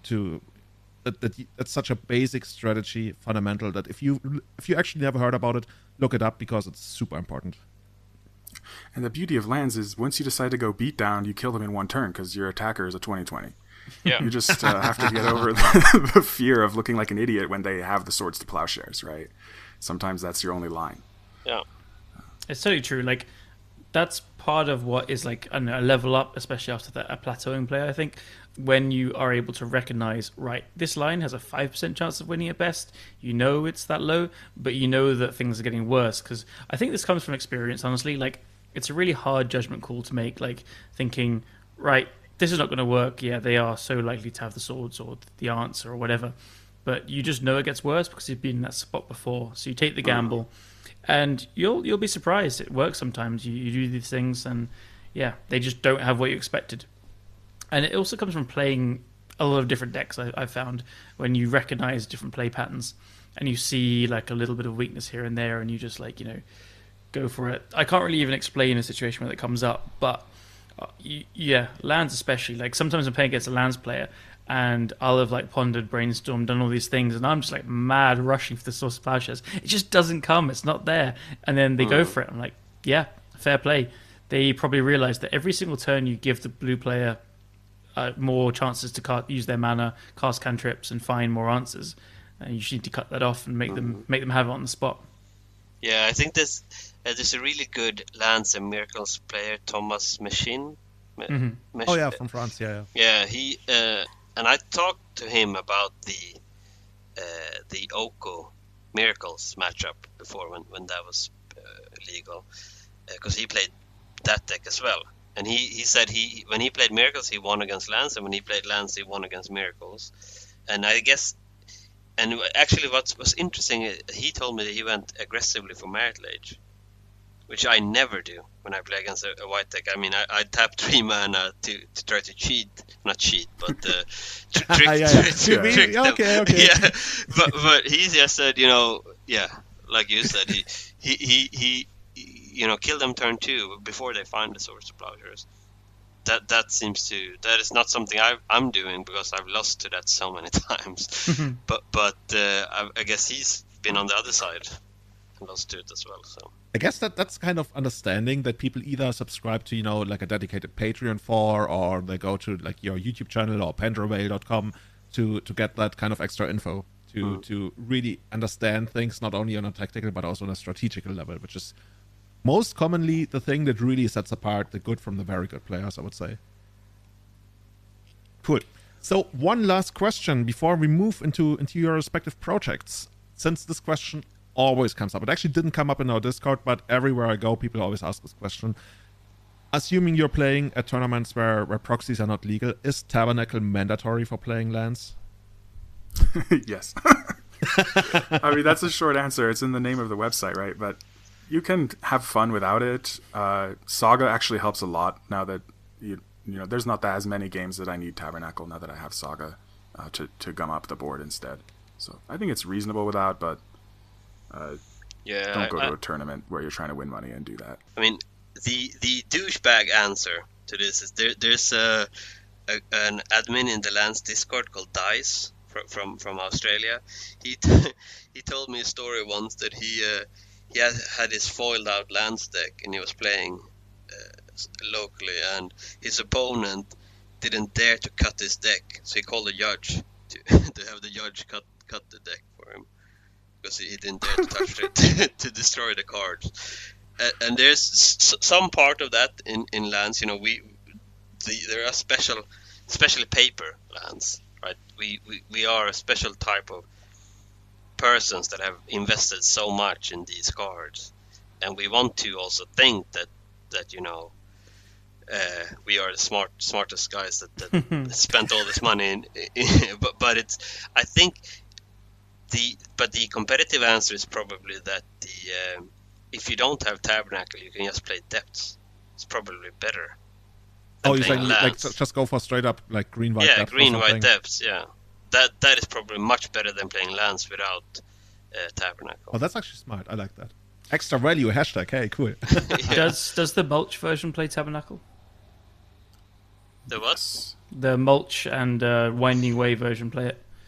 I could see that one needing it less. Yeah, but yeah. I thought some people talk about this cutting it there because you don't even have crop rotation. Mm-hmm. Right, and it's bad with Field of the Dead. Yeah. I could see that deck not playing it. Yes. Oh, well, I see progress. Callum, you should try to dance. You probably already are a member of the Oh yeah. There's literally the requirement to establish a legacy deck server with Discord is that Callum has to join it first. I spent a lot of time in the Depths meme Discord. Oh yeah, that's secretly the best Discord of all the legacy Yeah. Discords. But I my answer as well. Like I've seen people pop up. Like I'm obviously have played Lands a lot less than you guys, but I think if you want to play in a tournament, Tabernacle is mandatory for red green Lands, the current versions and stuff. Like it is just such an important piece against decks with creatures. Like it's obvious, but it needs to be said. Like Elves, Death and Taxes, and Delver, of course. I think you'll be able to play the deck. You'll still win a bunch of games, but you'll lose a lot more games without it. And it's not like playing Shocks and Delver instead. Like this is a card that you cannot replicate. There's nothing else like it. It's you'll definitely lose quite a lot of games without it. But you can find the sim. Like I think Depths is also another a good way of putting it because. You know, Lands is still making Merit Lages pretty fast, as Kourosh has said. You are going down that route, so there's a lot of similarities. But yeah. Yeah, and I think Depth, like if you cut because the way we beat the Sword Splashers decks is by tapping all their white sources, right? And Tabernacle is kind of important there as well, against like Death and Taxes, say, or. Mm-hmm. So if you don't have Tabernacle, then you might replace it with something like Sigiri's Step, and then you're already in Depth. And you're basically like a worse version of Depths. Yeah. Okay, cool. So, the next thing I want to talk about, like I want to touch on the two projects that you guys are doing, and there's also some kind of like mixing going on, right? I initially thought Alli was writing for PendrelWhale.com or like producing videos, but you have your own dedicated thing, right? That you do on your YouTube channel. That's what I think you call it, the Competitive Lands Project. Can you introduce us to what that project is, when it started, what the goal was, and what the current situation with that is? Yeah, I'm happy to. So it started this year. So I've been playing competitively for, since since I would say I was born. No. Since Top was banned, probably when Deathrite Shaman, when that was the best deck, the four color Deathrite Shaman. That's when I stopped playing Storm and started playing Lands. And then the first 6 months I was horrible, but once I became pretty good, I've been playing online a lot, like many days per week, and I've been competing in the showcase circuits and all this. And it kind of culminated last year when I qualified for the Pro Tour. So that was the show. So the showcase in June last year, just after Modern Horizon 2 was printed. And then I qualified for that showcase qualifier that was in August, I think, or September, and I came in second there and qualified for the Pro Tour. And then I kind of lost a little bit motivation to play online, because I think I got a bit burned out, to be honest. So it's sort of I was working way too much at my normal work, so I got promoted there, and it was just like crazy horrible stuff. And then I was just preparing for the Pro Tour, so I was playing like Pioneer, I think, or some arena format. So I wasn't competing in any. I haven't played a showcase since June last year, actually. So and then after the Pro Tour, I also switched jobs. I resigned from my old job and got a new job that's less stressful. So then I kind of wanted to say, okay, now I want to play more competitively, but how can I motivate myself? So that's kind of why I started this project. It's kind of mostly for myself, really, to keep myself motivated and keep myself I see like Magic almost like a sport that you want to exercise like two days a week. Or certainly sounds like it from the way you described this project. yeah. So that's kind of why I started it. And then I guess the vision of the project is to showcase Lands in kind of a competitive setting. So I want to show games when I play against good opponents, playing real decks, kind of thing. So I don't record any leaks. That's kind of off limit. I was gonna say, so if you ever played against Alli and you don't see your video up on his YouTube, you know what to think. Real opponents with good decks, or the other way around, actually. But yeah. No. So I play prelims mostly, because I can't really play challenges because the time is so bad. So I play prelims and then some dedicated testing. So I'd like challenge good players with their decks, and that was kind of the idea. And then season 1, which was I started in January, and also maybe I should talk a little bit about the format. So it's on YouTube, but also on Pendrell Whale and also on Discord. So I guess it's kind of like a Patreon. It's a mix of articles and videos, but it's just I don't have a Patreon, so it's kind of free. Well, it is 100% free. Content. It's always fishy when somebody tells you it's kind of free. It's like, yeah. Okay, tell me more. No, it is free. I mean, I don't intend to make any money on this. It's not why I do it at all. It's only $5,000 to put those lessons into action. Okay. No, it's nothing like that. And then it just kicked off. I've been enjoying it a lot because I had resigned at my jobs all January. I was kind of on my notice period, so then I was playing a lot. And it kind of kicked off. I had a goal to do 1 video per week, and it's been a lot more than that, actually. And yeah, it's me playing and then videos and then articles. So season 1 we did kind of tuning of banned lands, because when that started, this Blue Zenith deck was kind of the deck to beat. So I wanted to have Source Plowshares for Primeval Titan and Ramonaps.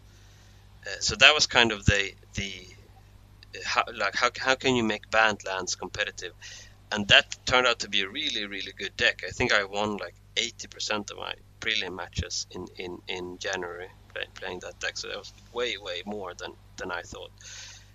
But then one thing Alli doesn't mention is he's a really big innovator in lands. Everyone just plays red-green, but Alli's over here. He's playing Jund when that was thing. He started that. Now he's playing Bant. He plays all different kinds. It's really cool to see. I even played Mulch way before it was cool. Yeah. I do remember you talking about it and playing it like a year or something ago. Yeah. I mean, the time when you reveal 4 lands of mulch just feels so good. Like 2 mana, yeah, easy. It's like when Yeah. you cast a brainstorm. Yeah, maybe. Yeah. Wow. No, the deck is actually getting crazier by the day. Like, we used to do, like, tap 2 mana, get 3 cards from your graveyard. Now you get 4. Like, how far is it gonna go? Yeah. 2 mana, draw your deck? 56 lands and full mulch. Let's go. Yeah, there is that Treasure Cruise lands deck, right? Oh my god, I've seen that. Yeah. I've seen that. Didn't somebody actually, like, 5-0 with it or Yeah, something? it was Timothy. Yeah. Treasure Yeah, hunt. That was the guy who created 8 Yeah. mulch. Oh. Yeah. So what would you say, like, what are your goals for Season 2 right now? Like, Season 2, Yeah, so I guess is season going 2 on. then, yeah. So that started in February, and I call it the tournament. So it kind of shows how I prepare for the April Showcase Challenge. So it's actually not for the one next week. I will play that as well. But like the first episode, I kind of talk a lot about, the difference between a goal and a dream. Because I think this is something that a lot of people miss, me included. So the way I define it is a goal is something you want achieved where you have 100% control of the outcome. And a dream is something that you want achieved, but where you don't have 100% control of the outcome. So I like that. yeah. So for example, like I want to be well prepared for the Showcase Challenge. That's a goal, right? Because I know if I spend enough time, I will be well prepared. But if I say I want to top 8 the Showcase Challenge, that is a dream, in my opinion. Because even if I'm, super well prepared, the way I calculated it, it was like 17% chance that you will top 8 a big Wait, tournament. you're telling me you literally have a calculation that's Yeah, it was fine-tuned enough to give you a result of 17%? 17, Okay. yeah. So I mean, I even gave it to Jarvis for double checking, and he confirmed it. So the way I did it, it's not that hard. It's Yeah. you if you look at like the best of, like, if you know the mocks, right? The people that goes to the mocks, those are the best of the best of the best online. I think Wizards show their long-term win rate is like 60% maybe, even That's below that. usually like what happens in most competitive things. But even at the very top, it's not that much higher. Yeah, but these are they're like live to date win rate on Modo, Yeah. so it's not in that. I mean, yeah. So say it's 60%. So I said, okay, assume you have 65% chance of winning a tournament, which is, then you're probably among the best legacy players online. And then you play 8 rounds, and the probability that you go 7-1 or better is 17% then. So I mean, if you just assume that every event, every round is independent and all this. Oh, okay. So I thought you were going like way deeper, where we like No. estimate the metagame, and then we calculate our expected value against the metagame based on our matchup, based on how we configure our deck. I thought you were going like way deeper. No, not in the estimate. I'm just saying, like, even if you're the best of the best and you prepare, you probably have less than 30% chance of making a top 8. Right. So clearly that cannot be a goal, right? If you put that as a goal, it's like saying, okay, I go to the casino and my goal is to win a lot of money. That's like for crazy people, right? My goal is to win $1 million at this casino tonight. The roulette here, yeah. That can be a dream, and that's fine. You need a dream as well, right? Because you need something to motivate you to prepare. But you shouldn't have that as a goal, right? So your goal should be like, I want to have a sideboard map. I want to know what the top 8 decks will be. I want to kind of have an estimate of the best decks and know how my role is in all those matchups. I want to maybe practice these matchups before. I think those are good goals that you can have. So that's actually a really, really healthy way to also like look at these things, that you separate the things that you can influence and the things you can't influence, but you know that the things you have influence over are going to have an impact on your overall dream, but it's not deterministic, right? Yeah. I like that. I was really impressed when I read that article. It was really a good way to put it together. Thanks. Yeah. I mean, it helps myself as well. So it's kind of, because, like anyone, you want your dream to happen, right? And you get really upset when you end up 9th on breakers or whatever. But it's kind of, it kind of helps you get over that as well. And then you just know that, I mean, so the funny thing with Magic is it is a numbers game, right? You do everything you can, and then you have your win rate at 65, and then you just need to play a lot of tournaments, and you will get some top 8s, and that is true. But there's also people do tilt, especially in the later rounds, right? So I've done it 1,000 times, when I tilted the last win and in, and I've seen it happen when I to the people I play against as well. I've seen they punt and something that's also really important, I think, is kind of mental balance or mental health when you get into those, because you're playing late in night and you play a lot of rounds, and it is kind of like playing golf, right? You don't the person who wins is often the ones that makes the least mistakes, and there are many chances where you can make a mistake when you play. So that is also something that I'm keeping track of. I want to get regular exercise before the tournaments, because I know that, and I don't want to play too much. Like even now, I actually feel burned out, like mentally burned out. So on Friday, we apologize. Yeah, no, but it's good, because I would have played the prelim today if I hadn't doing this instead. So on Friday, I think my elo on Modo was like 1940, and I was like, wow, I feel so good. And then I this weekend I played way too much, and I went like 2-3 in the leagues, and and I just know that it's not great, because it's 1 week before the showcase, so I need to take a break. So I'm not going to play this week at all. So that's also something to listen to, because even the list that I played this week and won the challenge on yesterday. So it's not that my lists were bad or anything. It's just me. I lost to Delver 3 times in a row, and I just felt like, oh my god, what's happening? But that is unacceptable. Yeah, as Lands. That is unacceptable. Yeah, I'm gonna have 4 chokes in the showcase. Yeah, main deck. Yeah. Friendship with competitive Lands project ended. Competitive Delver is my best friend now. But I think I totally agree. It's very easy to have it be a vicious cycle as well, right? You're losing and you get frustrated and you're like, okay, I need to prove that I'm still good to yourself. It's this little thing on your shoulder, and you don't even notice it until later on. And you just you keep jamming and then you get frustrated and don't think things through. I think it's definitely happened to me as well. You know what happened on Saturday? I was playing super late, between Saturday and Sunday night, and I was playing against this Taiga Orcish Lumberjack. Yeah, turn 2 Primeval Titan, and I'm like, and then so I lose game 1, and then we go to sideboard, and then I go into game 2, and I'm like, I think it's another match. And I'm like, oh no, I'm paired against the same guy again. And I look at my spreadsheet, and I'm like, oh no, I played against him. And I'm paired against him again. You call up Wizards of the Coast, you're like, no, this is wrong, please disconnect me from this match. Yeah, that's you play too much. Mm-hmm. And some other, I've done other things, you say, okay, you lose, and you say, okay, I can't go to bed on a lose. You play again. And then you have a great hand. You press mulligan instead of keep, because you're just too tired. And I do it all the time. Yeah, and mulligan has no lands, and you're like, mulligan again. Then, yeah.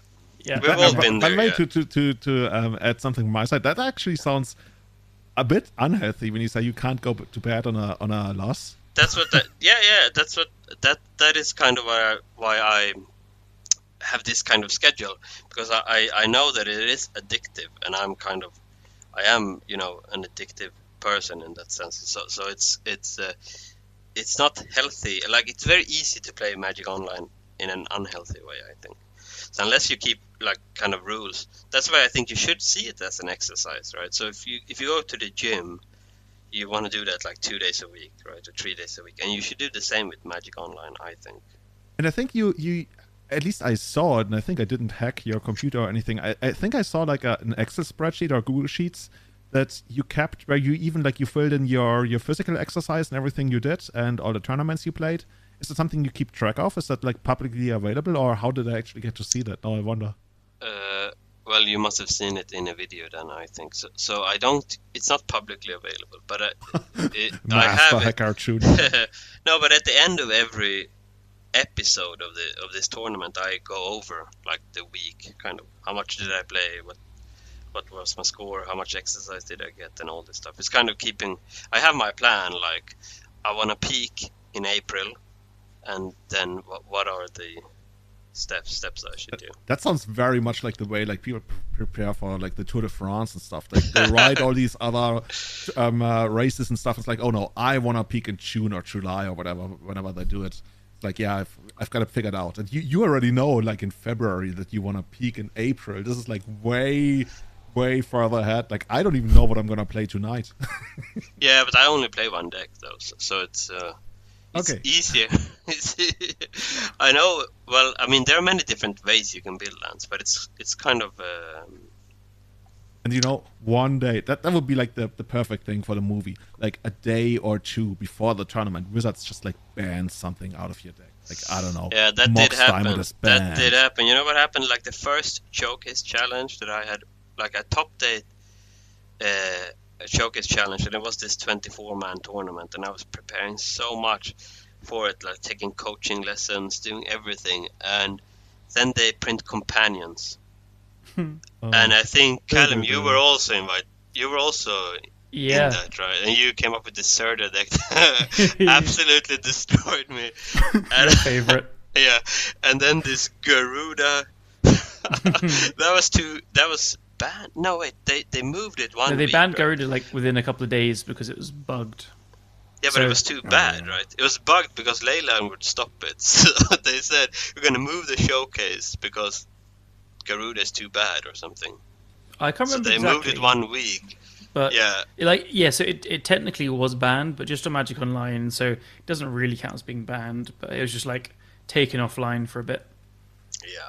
So I guess that is kind of the drawback of my technique, or my kind of strategy, to play only one deck, and that when these things happens, again, it's out of your control, and I can't find in like a few days or 1 week's time, I can't find a version of Lands that's good against a whole new meta. I mean, you need to know those 15 sideboard slots. They are really important, and you need to you know, this right. is gonna be like this is exactly how I imagine the movie. Like you go in there, you're giga uber super prepared.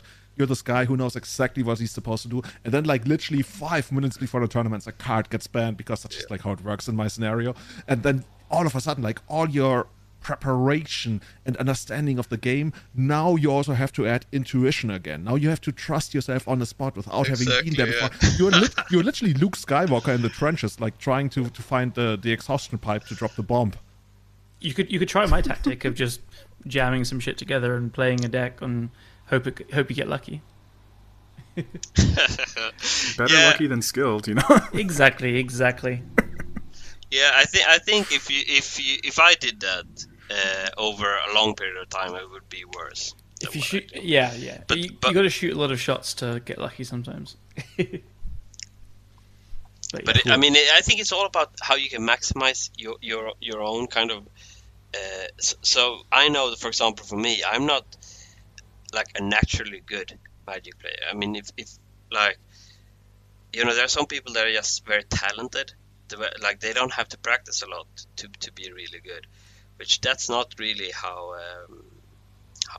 I am. I mean, I need to, like, part of the reason that I picked Lands was that I thought that, you know, having like a niche deck means that I would know my role and the situations I'm in better than my opponent, especially when you're playing paper, maybe, because I played against, you know, Death and Taxes a trillion times, and my opponent maybe has only played against Lands a few times.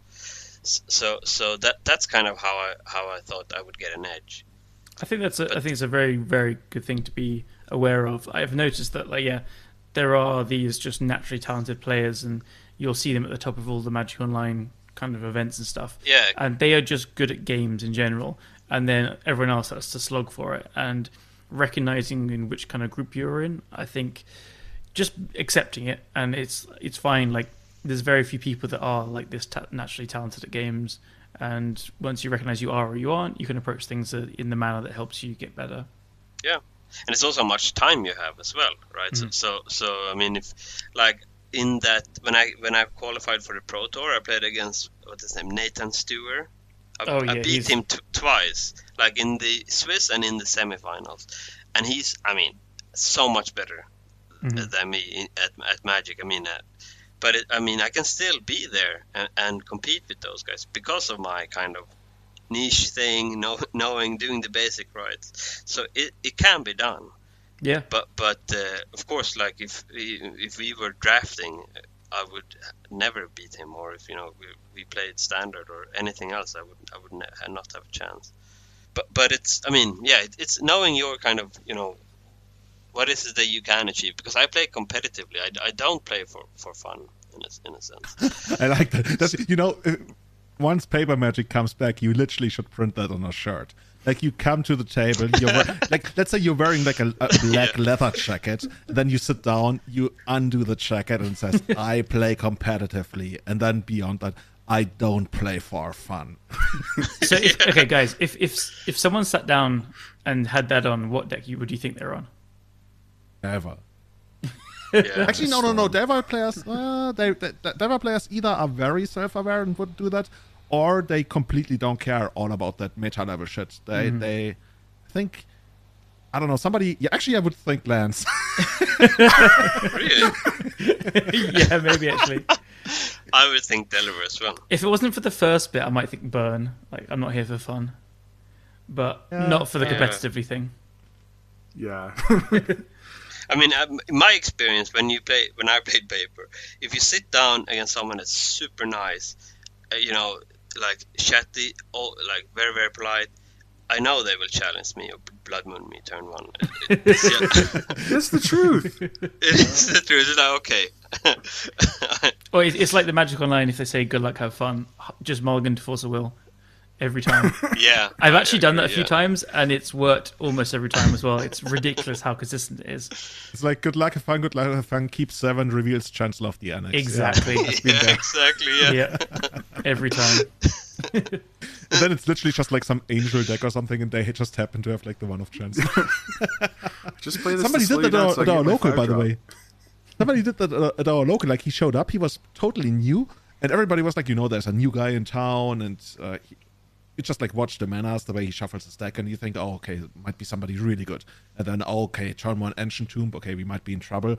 And then he literally plays like Ursa's Incubator and names Angel, and we're like, oh. Hell yeah. Nice. Cool. So, Alli, you, I guess you can't really say whether there's going to be additional seasons, but I'm always like looking forward to the final of the season to see how that's going to play out for you in April. Yeah. I mean, so what will happen now in this season is I'll play the showcase this weekend. It's like the practice round, I call it. Then I booked Jarvis for like a coaching session. We will go over all the games. And then I will kind of reevaluate the deck choice that I did. I mean, not that I won't play Lands, but it kind of like, right now I'm thinking about Endurance main, and I would just to be better against. Like, my thesis for this showcase will be that I can beat the fair decks without any help. So I can focus on Reanimate and Doomsday in the main deck. And I'll see how that kind of plays out, and if I should change that. And then Season 3 will be called The Apprentice. Seriously, do you have like a whole production crew behind this? That's only me, yeah, but that is the what I will do next. I think so. HBO is coming in. Yeah, I will teach someone how to play Lands. Oh, okay, that's the next level. That's cool. Yeah, that would be the season. So you know how you gotta start it? Like, people have to apply now. Like, everything is gonna be pooled through Penderwhale.com. And Kourosh is going to be like one of the judges, and you're going to select one of those lucky... And one will be fired every week.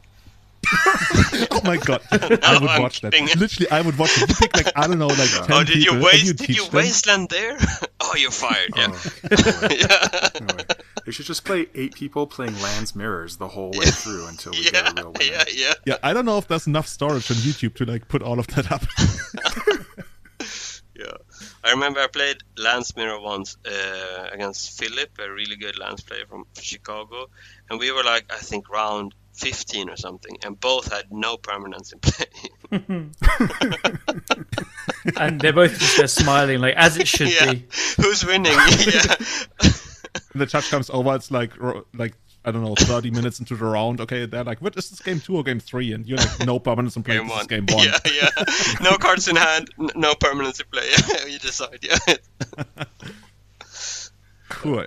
So yeah, I guess we're gonna see a lot more of that on your YouTube channel, as well as on pendrelwhale.com. Kourosh, you launched this project. When exactly did you launch it? I was gonna say earlier this year, but actually I don't know, because for the longest of time, I confused it with the library at pendrelwhale.com, which is what a friend of Callum and me, Tom Kellogg used to run.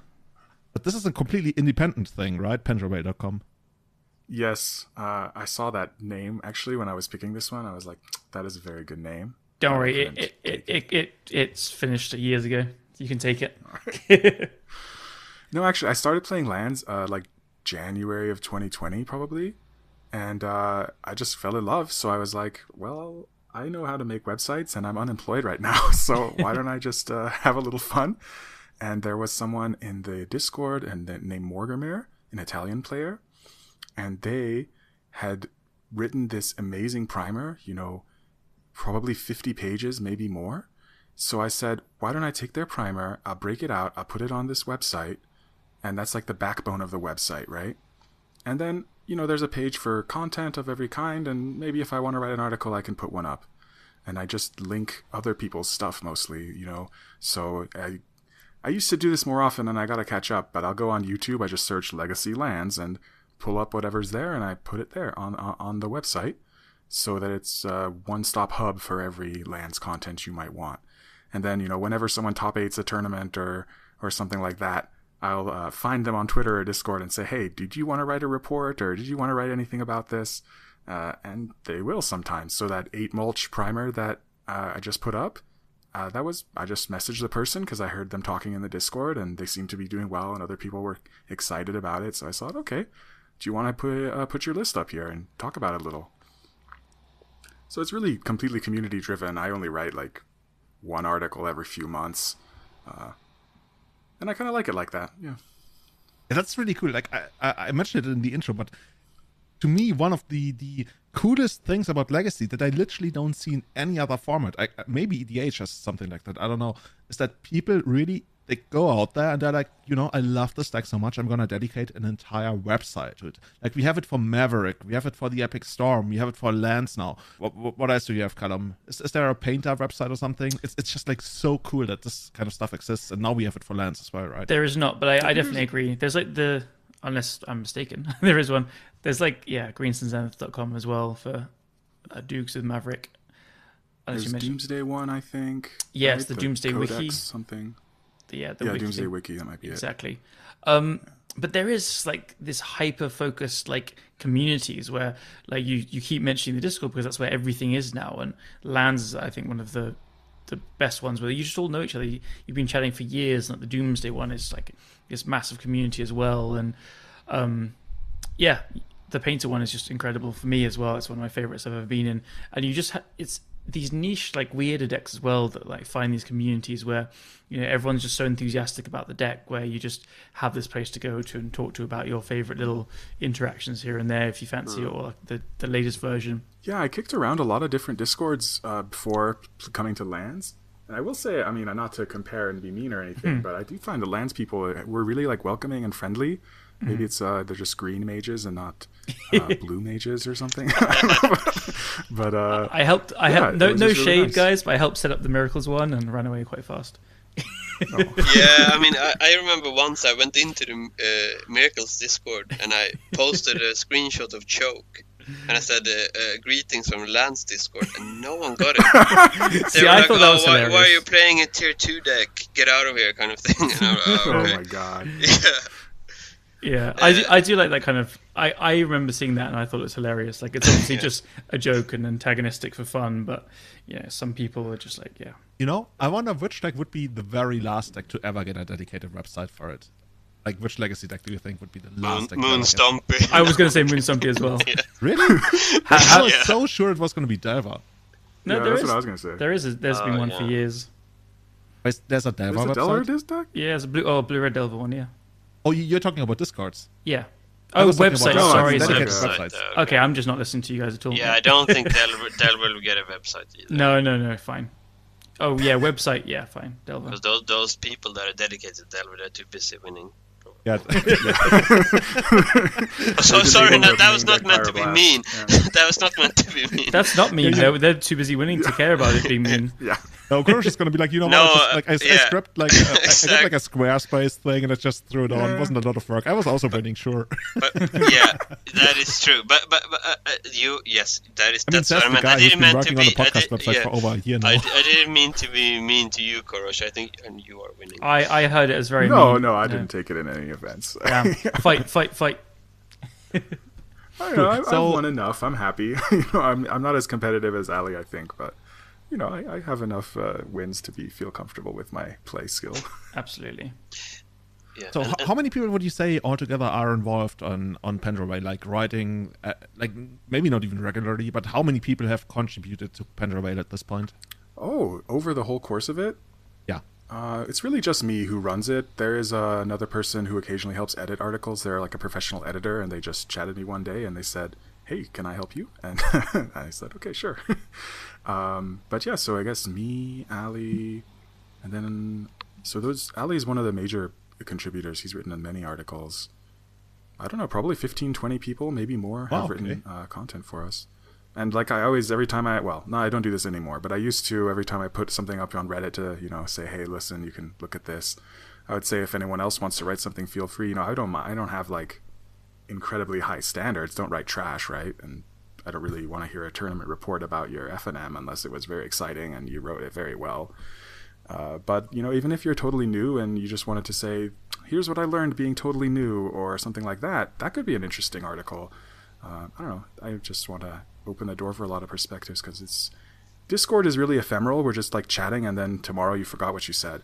And it's nice to have this kind of record and a little more long form content, I think. Yeah, that's kind of what I felt as well. That the website is really filling a gap, I think.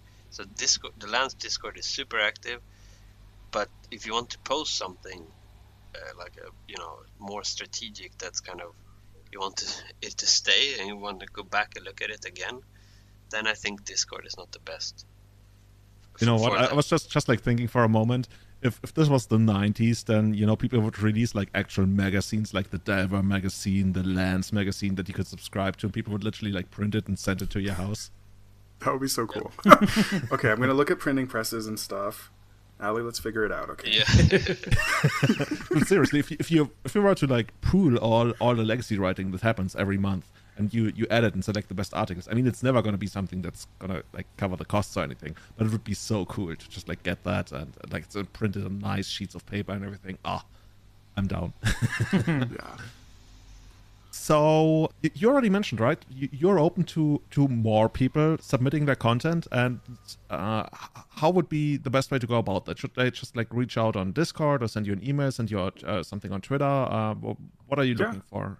At the bottom of every page on that website, there is links to that will lead you to me. So you can just send me a message and pitch me your idea, or just send me your article that you've already written. Or if you have some video content I haven't linked properly, let me know.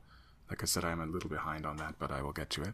Yeah, and it can be from the outside if you want to say, I play Delver a lot, and here's what it looks like when I play against Lands, or something like that. That could be interesting perspective too. Just for Ali, here's a video of me playing Zelda. Yeah, well, no banned cards, okay? That's old. Damn it. Look at this. I played this triple Black Lotus deck against the Legacy deck.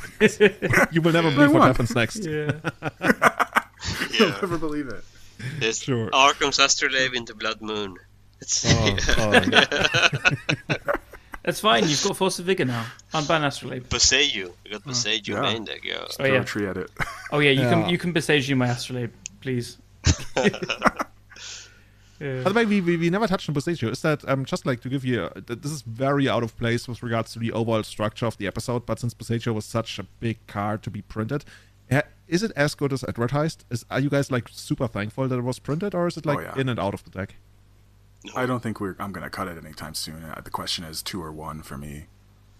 Yeah, that's where I am as well. I'm at 2 right now, but I think maybe 1 could be the right one. It's extremely good in the mirror. Like you wouldn't believe how good it is before you actually kind of see it happen, because the way it works is you can wasteland your opponent and make a land drop yourself. So it's kind of having loam and beside you is the same as having exploration and loam in that way, that you get head run. Traditional lands has like 3 things it can pick up with Boseiju. 2 taigas and a forest. So it quickly becomes just 2 mana sinkhole. Yeah. And I guess just having answers to the other explorations as well is just huge. Exactly. Yeah. It's insane. In the mirror, it's so good, and then it's very good against the control decks, and it just makes us more resilient, I think. So it's going to be much harder for the blue decks to hate us out. Yeah, because I guess back to basics and Blood Moon have always been like real pains for you guys, but the only downside I see is it's just a land that can get wastelands against Delver. Like it doesn't really do much against Delver, but having the floor of just tapping for green is pretty good, to be fair. Yeah, if it tapped for colorless, it might be harder to fit, because green sources are a tight thing for us, but tapping for green is great. And with Saga for map for Boseiju, you have virtually like 6 copies of the card in the deck, even if you only play 1. Very good so point. It's not hard to find. Yeah. I think if you play many maps, like some people do, like 2 or 3 maps, then I think you can play 1 Boseiju probably. And sometimes I think the second should just be a second map. But anyway, that's maybe that's too what detailed. I'm thinking as well, And another land that's kind of actually impressed me more than I would think is Ottavara. The blue Boseiju. Yeah, that's been really good in Is that the one that bounces creatures? Bounces anything.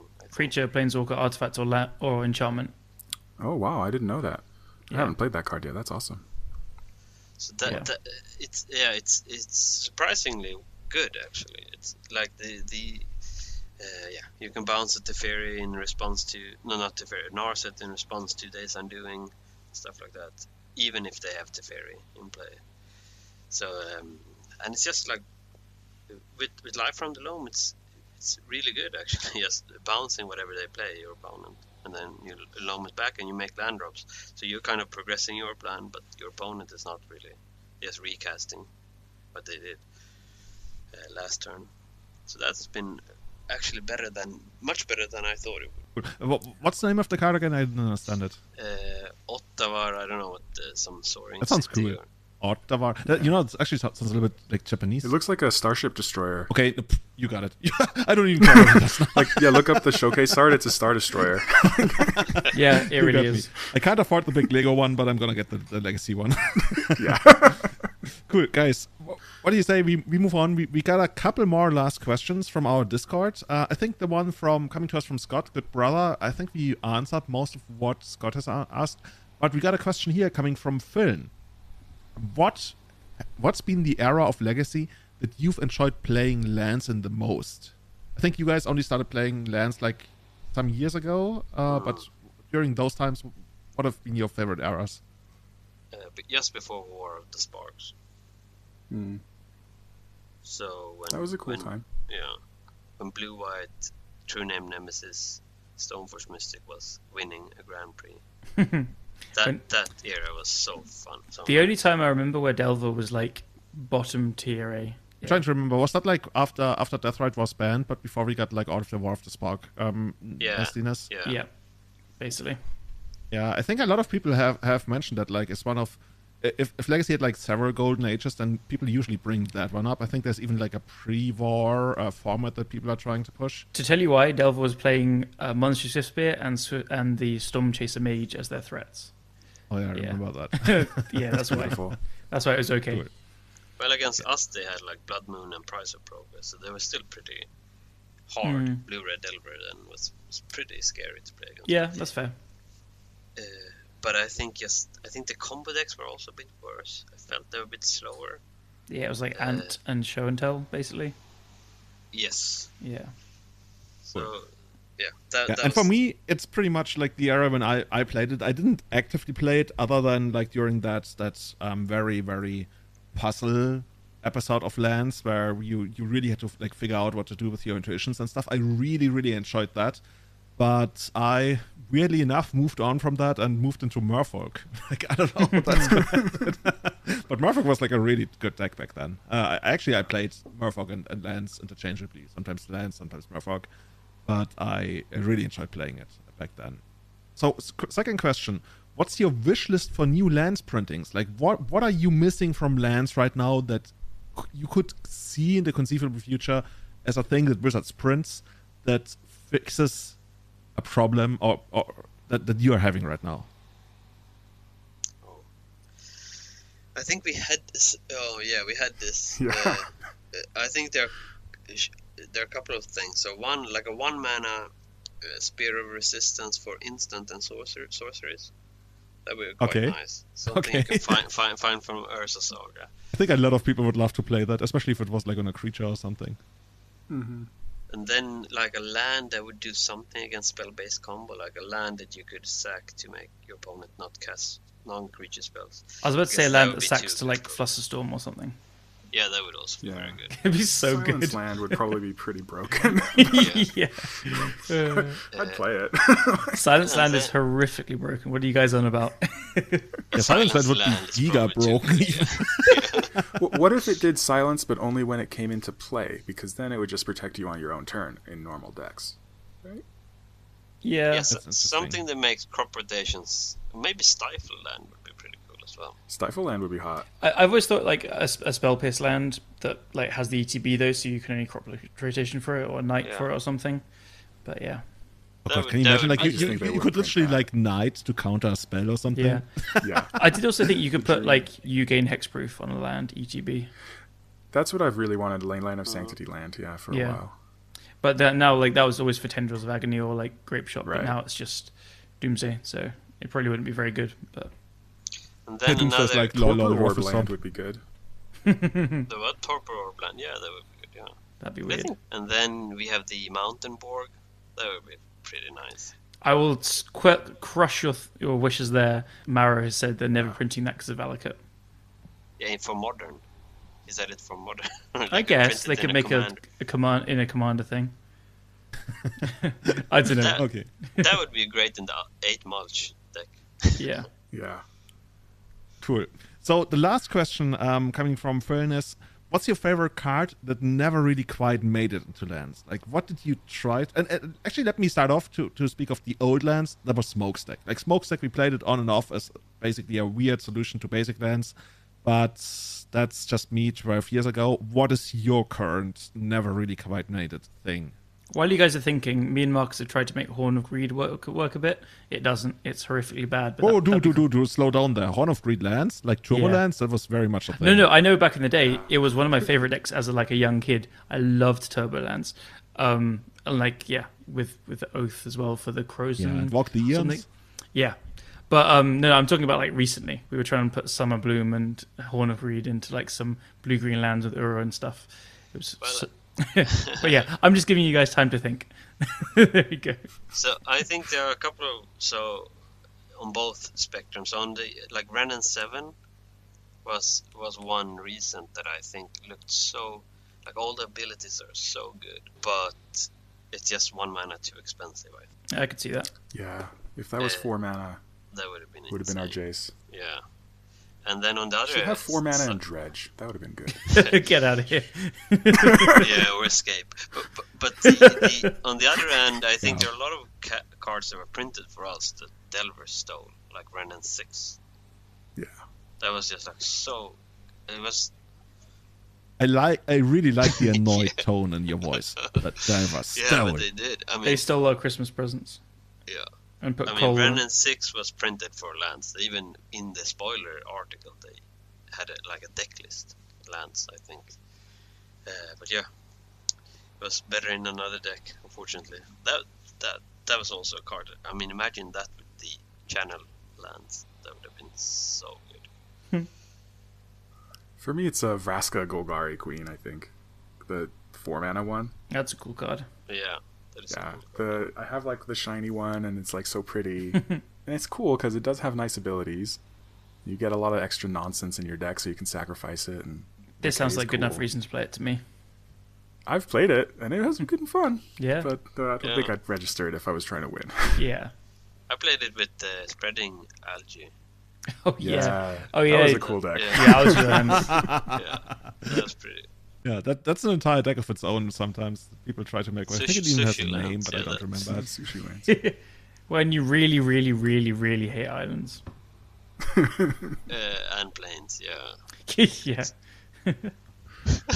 I played that against one of the grinders that played Esperwile. Or JTL? So good, but no, not him. It was Koki. Oh yeah. And I just destroyed him because they have swamps. So it was like Of course. spreading algae and tabernacle, and I was and then I wrote. That was just when I started testing that deck, and I wrote him in chat afterwards like, I'm not sure if it's good enough, and he was like, what do you mean not good enough? It was the card that yeah, Ban but you is play filth. swamps. I guess nobody saw that coming. Okay, cool. So, very last question, the best question actually of the evening, and something people have talked about ever since the deck was created, coming to us from Franco Bodi. If you could change the name of the deck, Lands, into something else, what would it be and why? Eternal Garden. I like that name as well. Eternal Garden's a good name. I like Lands. It's just very... Eternal Garden is really cool. The thing about Eternal Garden, though, is that was like a split off from the old Control Lands. And from what I remember, Eternal Garden was more like trying to sometimes play even like for Crucible and played more of a permanent based game, like not only lands, but also some other stuff. So, like, history-wise, it's basically like a spin-off from Control Lands. So, yeah, I guess I would be the only person who would have a problem with that. Yeah. But the name Eternal Garden is amazing. It's absolutely amazing. It's 1,000 times better than any like lands, 42 lands, what have you. There is one last question we didn't get to at the beginning, which I want to ask Kourosh. It's from Kinda. Kinda says, question for Kourosh and Callum and anyone else who plays 40k. Which 40k armies are you most looking forward to getting commander decks, and why is Tyranids your top pick? What you doing, Kourosh? You know they're gonna make Tyranids. Tyranids is so popular. Yeah. But I 100%. actually think... I don't know. I don't play Warhammer 40k really, but I did go on some binge of watching a bunch of lore videos. There's some British guy who just makes lore videos. Oh, I know. They're hours long. Yeah. And they're really amazing. Anyway, so I just watched those all night. I don't know. And there was one about orcs, and he said the orcs are like funguses, and they just grow underground and then crop up as an orc with the t-shirt on and everything. And I thought, this is insane. Yeah. How did no one tell me about this? Because this should be a huge selling point of the game, for one thing. So orcs And then- also, they are like magic. If they believe something's strong enough, it happens. So if they believe they can fly, they actually fly. Yeah, they have like groupthink and Are you kidding me? Like, what the fuck is this lore? it's amazing. So Yeah. I want to see that as a magic card. Cool. Somehow make the mechanics work for that magic stuff and being a fungus and everything. Yeah, orcs will be an amazing one. It's also like the most immature army. It's amazing. All their elites are called knobs, so you just get to make great jokes. Wait, I only just now realized that we were talking about this in terms of, Yeah, of magic. Like, has this been confirmed? Are we Yeah, getting yeah, like, we are. universes Yeah. beyond 40k? They're gonna make a 40k set. Oh my god, are there like space Yeah. elves or There's space good elves and bad elves. maverick-esque There's creatures? Eldar and Drukhari are the bad ones. There's like dark gods and everything. Yeah. Elder sounds like super overpowered. So they have been overpowered for every single edition apart from the last year, and they're about to get new rules this week, and they're about to be overpowered again. So yes, Oh my exactly. God. Good guess. I should get into this. Yeah. Cool. Obviously, I'm going to get Tyranids because I love them. Awesome. Yep. So, guys, thank you so much for coming on the show tonight. If people want to get in contact with you, Kourosh, you already mentioned, right? People could find you on pendervale.com. But what are your socials? Where can people like send you memes on Twitter? Where do you live if they want to send you Yeah, like a you birthday can find cake or me on- something? Sorry, yeah. If you want to send me birthday cake, Just I send it have to my Denver. Twitter That's is- it. Yeah, exactly. Just put it in the middle of Denver. I'll find it. Actually, my socials are really hard. It's Aslid6Xeroxy. So you should probably just not go even on the Lands Discord and like it'll predictive text that. So yeah, Nice. This is how you get like no one following you. yeah. I don't know. No, it's cool. I always say Aslid, and then make a That sound. works. Acid. I like when I follow people on Twitch and they try to say my name. So that's Yeah, that's a good one. Oh, I should come up with something horrific to say. Like, not rude, I mean just like loads of random mumble jumble. And Ali, where can people find you? They can find me in Discord, Lands Discord. That's probably the easiest, or on Twitter, or I guess YouTube now. This is where you advertise the name of your YouTube channel. Come on, guys. Oh, okay. My name is just Albert Lindblom, I think. I don't know. I have a link tree. I can send you that. Yeah, so all of this, Show notes. I already put all of this in the show notes. I was just like thinking, I would guess like 90% of the people don't actually like go into the show notes and be like, oh, this is the link. They just like hear it, and next time they're on Twitter, they're probably just going to be like, hey, let me put in this whatever Kourosh Twitter name is.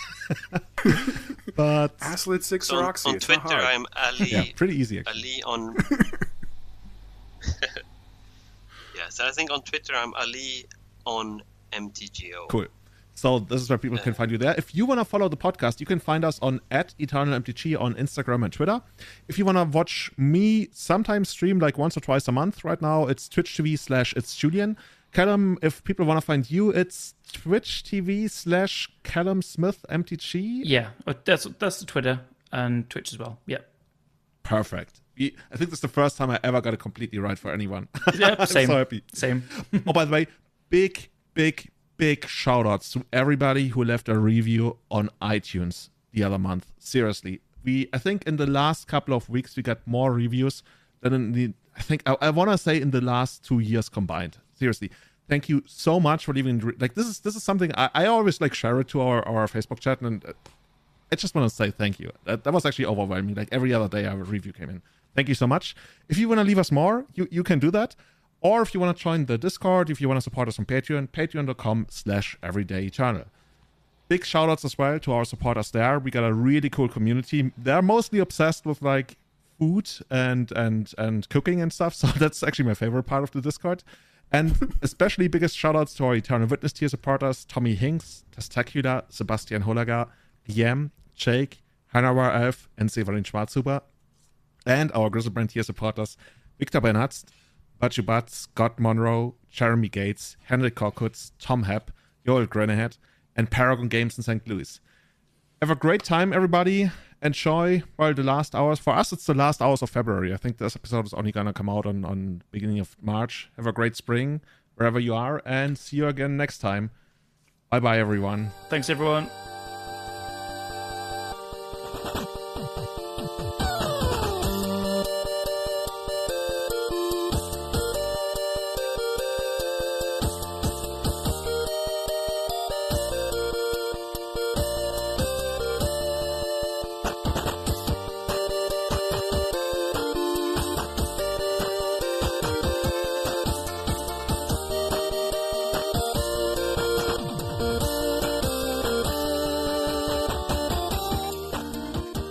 One last thing that Alli just threw in the chat. Apparently, Circle of Protection Blue is playable right now because Don't tell anyone. Yeah.